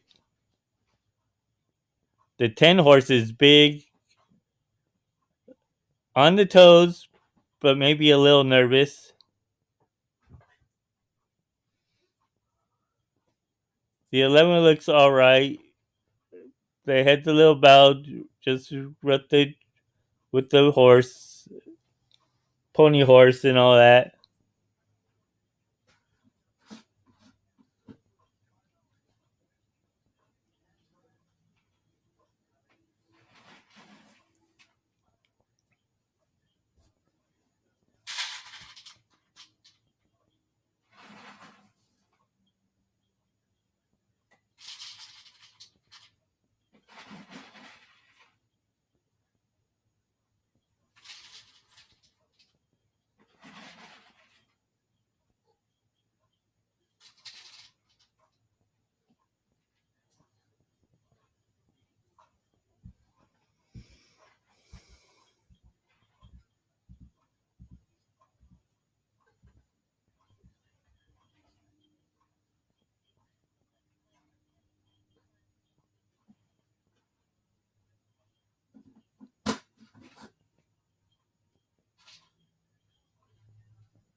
Now the seven's picking up on the toes, but I still don't like how it looks.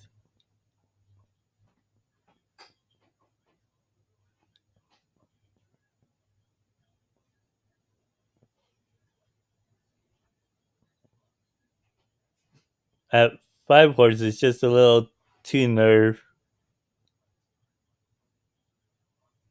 Had the ears pricked up, but a little nervous from my view.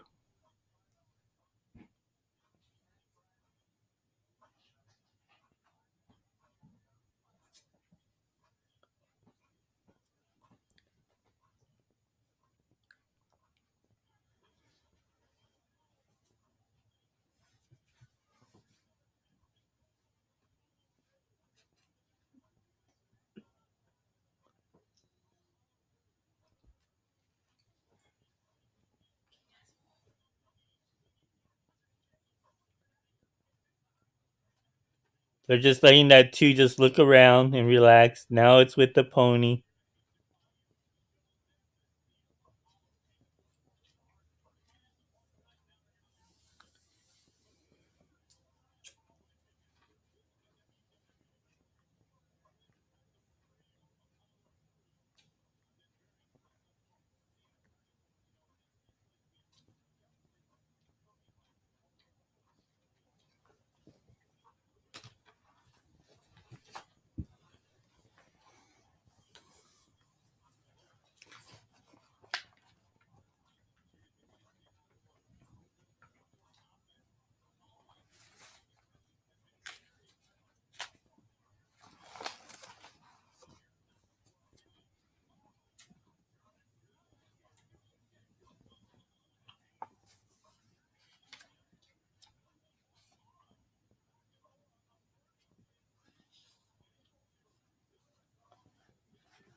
The only one thing that I don't really see with that 11 horse is that they have it in here,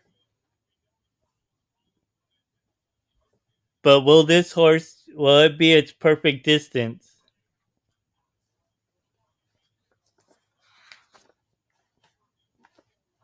For what I'm seeing, it doesn't look like it made like this short a distance. It made like a little longer. Would be its perfect distance. This race may be a little too short for that 11 horse.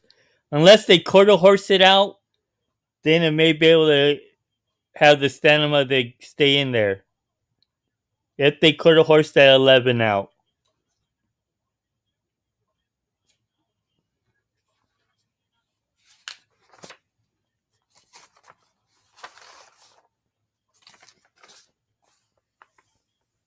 But it's going to be way too wide, and hopefully they can get that 11 inside near the more closer to the rail.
Two more left to load here. Blowing by You, Lyonnaise, and Salacious Accusation.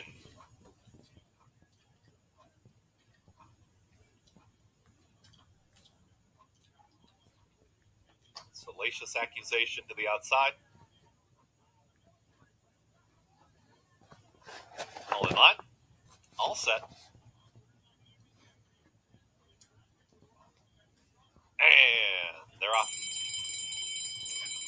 as Quinella broke last. Blowing Bayou's got early speed. Sails in the Sunset in the mix. Also Blue Blazes Who. Then comes Lyonnaise out in the center of the racetrack. Towards the rail here, Red Cap Black Silk's a sassy Kenzie girl who moves inside of Stalemate in their mid-pack.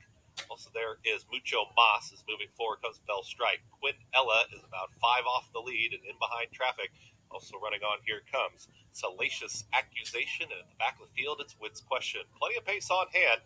Towards the inside, there is Blowing By You. Stalemate is in the mix. Also Sails in the Sunset.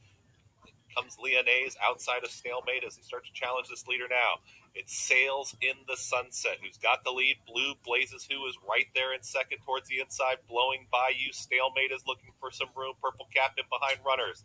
Lyonnaise is going to come very wide, is making a wide move as Blue Blazes Who is taking the lead. Sails in the Sunset goes right with this one. Blue Blazes Who also running on Mucho Mas. Stalemate down the center of the racetrack. Salacious Accusation on the scene. Late comes Quinella.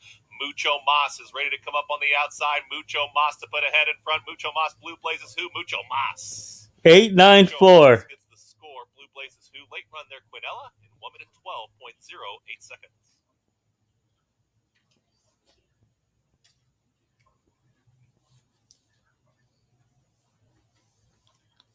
See, they should have quarter horse that.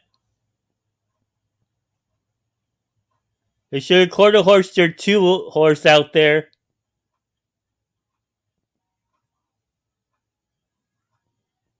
That 11 horse, they should have quarter horse that 11 horse out there, Jared.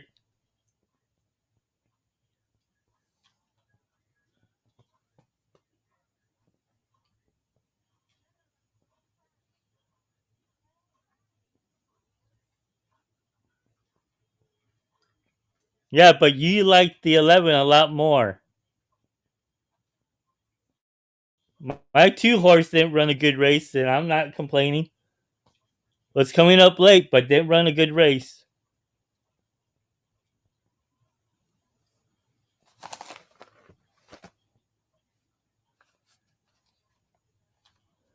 Jared, with your 11, longer distance. Keep that in mind. A longer distance. Then it would show better. It just needs a longer distance. The 6 furlongs was just too short.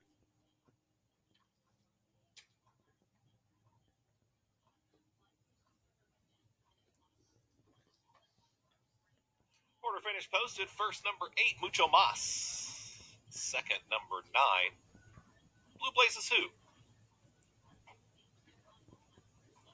Third went to number 4, Quinella. Fourth, number 7, Sails in the Sunset. 8947. Your order finish, 8947. Hold all tickets until race 9's official. 7-1 on your winner here in race 9. Running time 1 minute 12.08.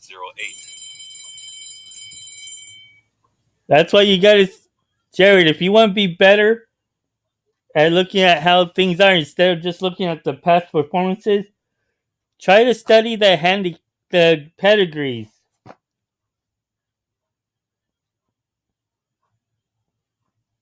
Your handicapping will improve a whole lot if you study the pedigrees a lot.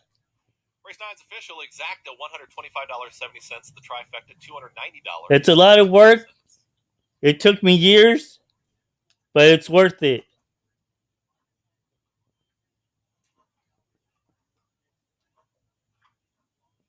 And then add that on to the way you handicap. Into the winner's circle is the winner of tonight's night. Like you can start off just using the Equibase, but Equibase too sometimes. Winning owner Chad Josh, winning trainer Frank Lucarelli, and the winning jockey Raylu Gutierrez.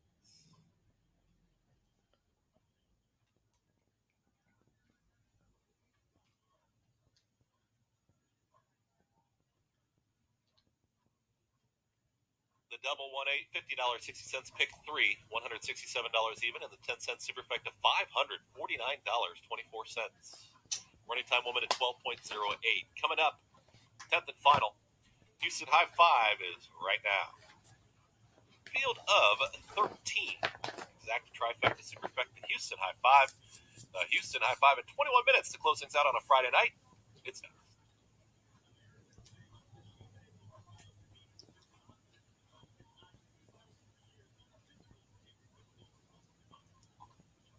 But study the pedigree just a little bit in certain ways. Look at certain books and all that and study them.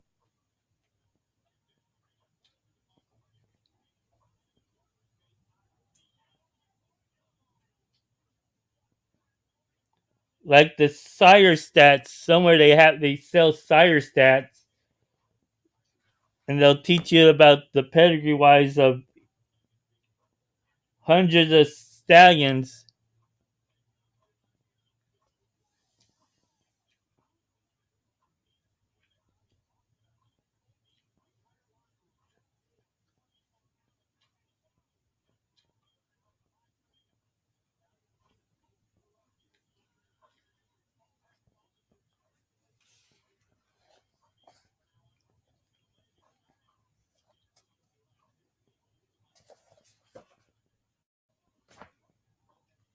There's also there's Equibase. I'm not sure if Bresnet still has the pedigree stats book or anything like that. I'm not sure. You would have to look it up.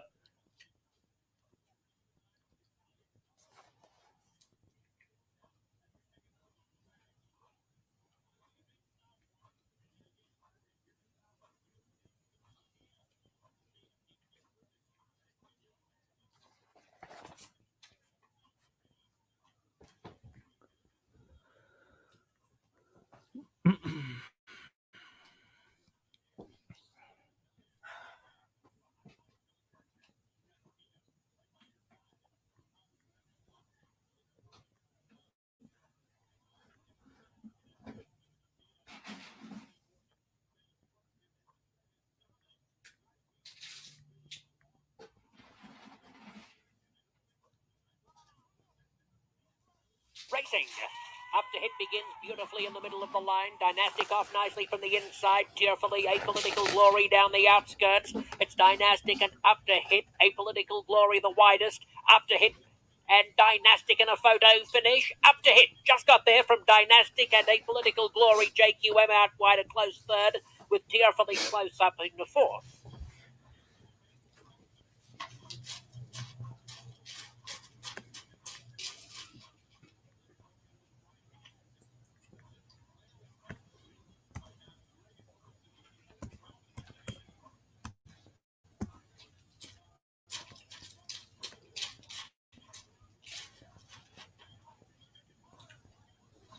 But the ones that are hard that I'm still learning are the ones for the harness.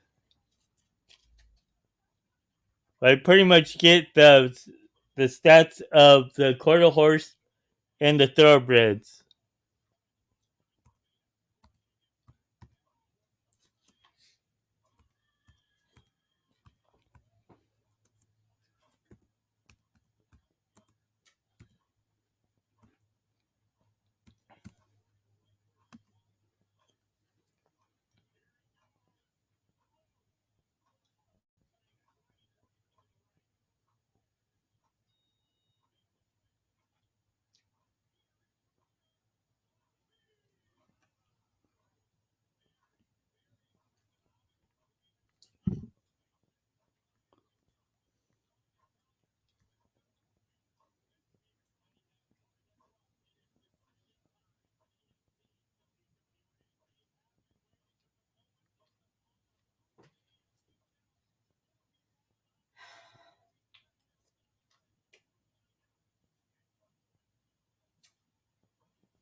The race time 15.67. 15.67 seconds. Closing split 9.89.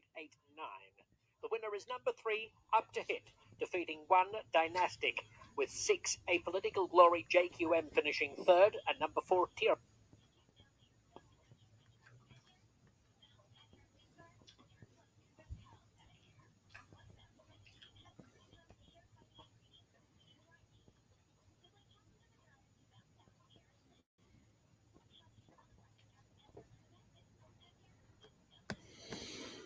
No more races today, but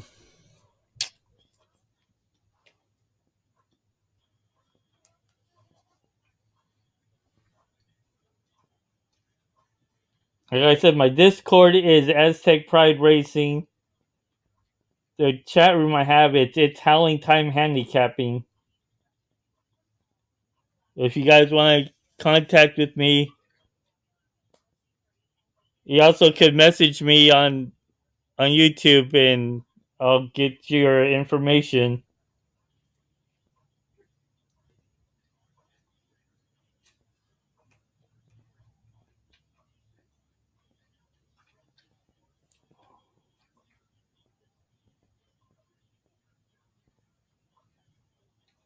But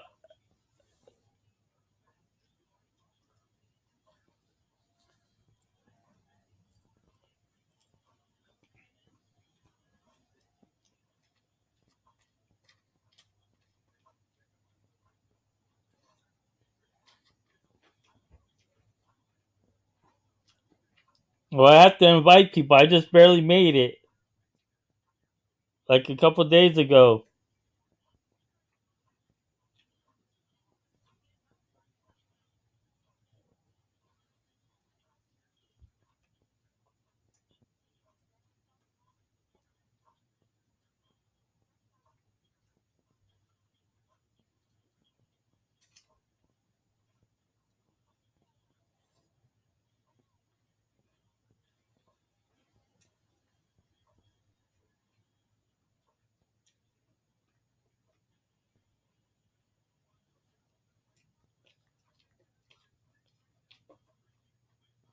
Yeah, I'm in Cali.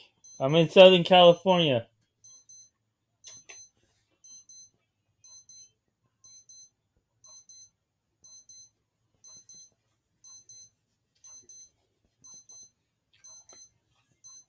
I'll be on here tomorrow too. If you go to Facebook, and look up Aztec Pride Racing, you can message me on there.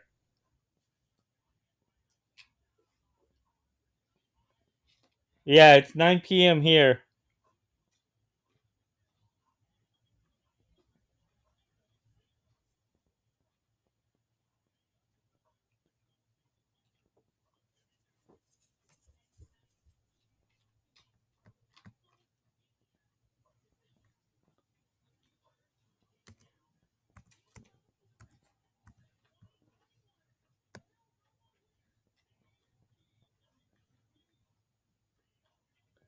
Before you guys get off, I'll put the Facebook chat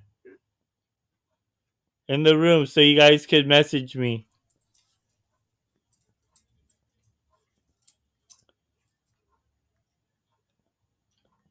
Because I got quite a couple. I got one for my podcast, one for Aztec Pro Racing.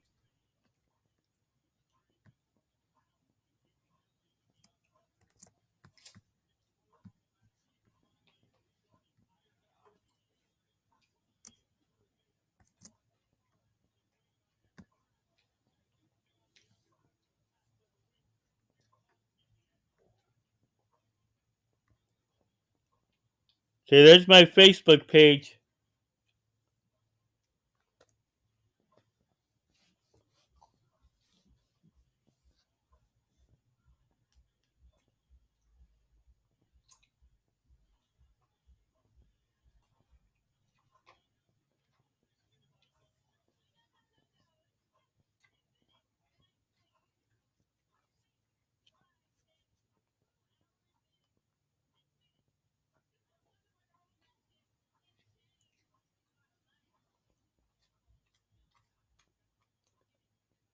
I gotta get off because I gotta take some my seizure meds. But there's my Facebook page. You guys could.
If you go to my page, I'll see what I have, and I can, because people send me past performances and they still say I don't use them, but they send them to me anyways.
I'm gonna head off. I'll see everyone on tomorrow.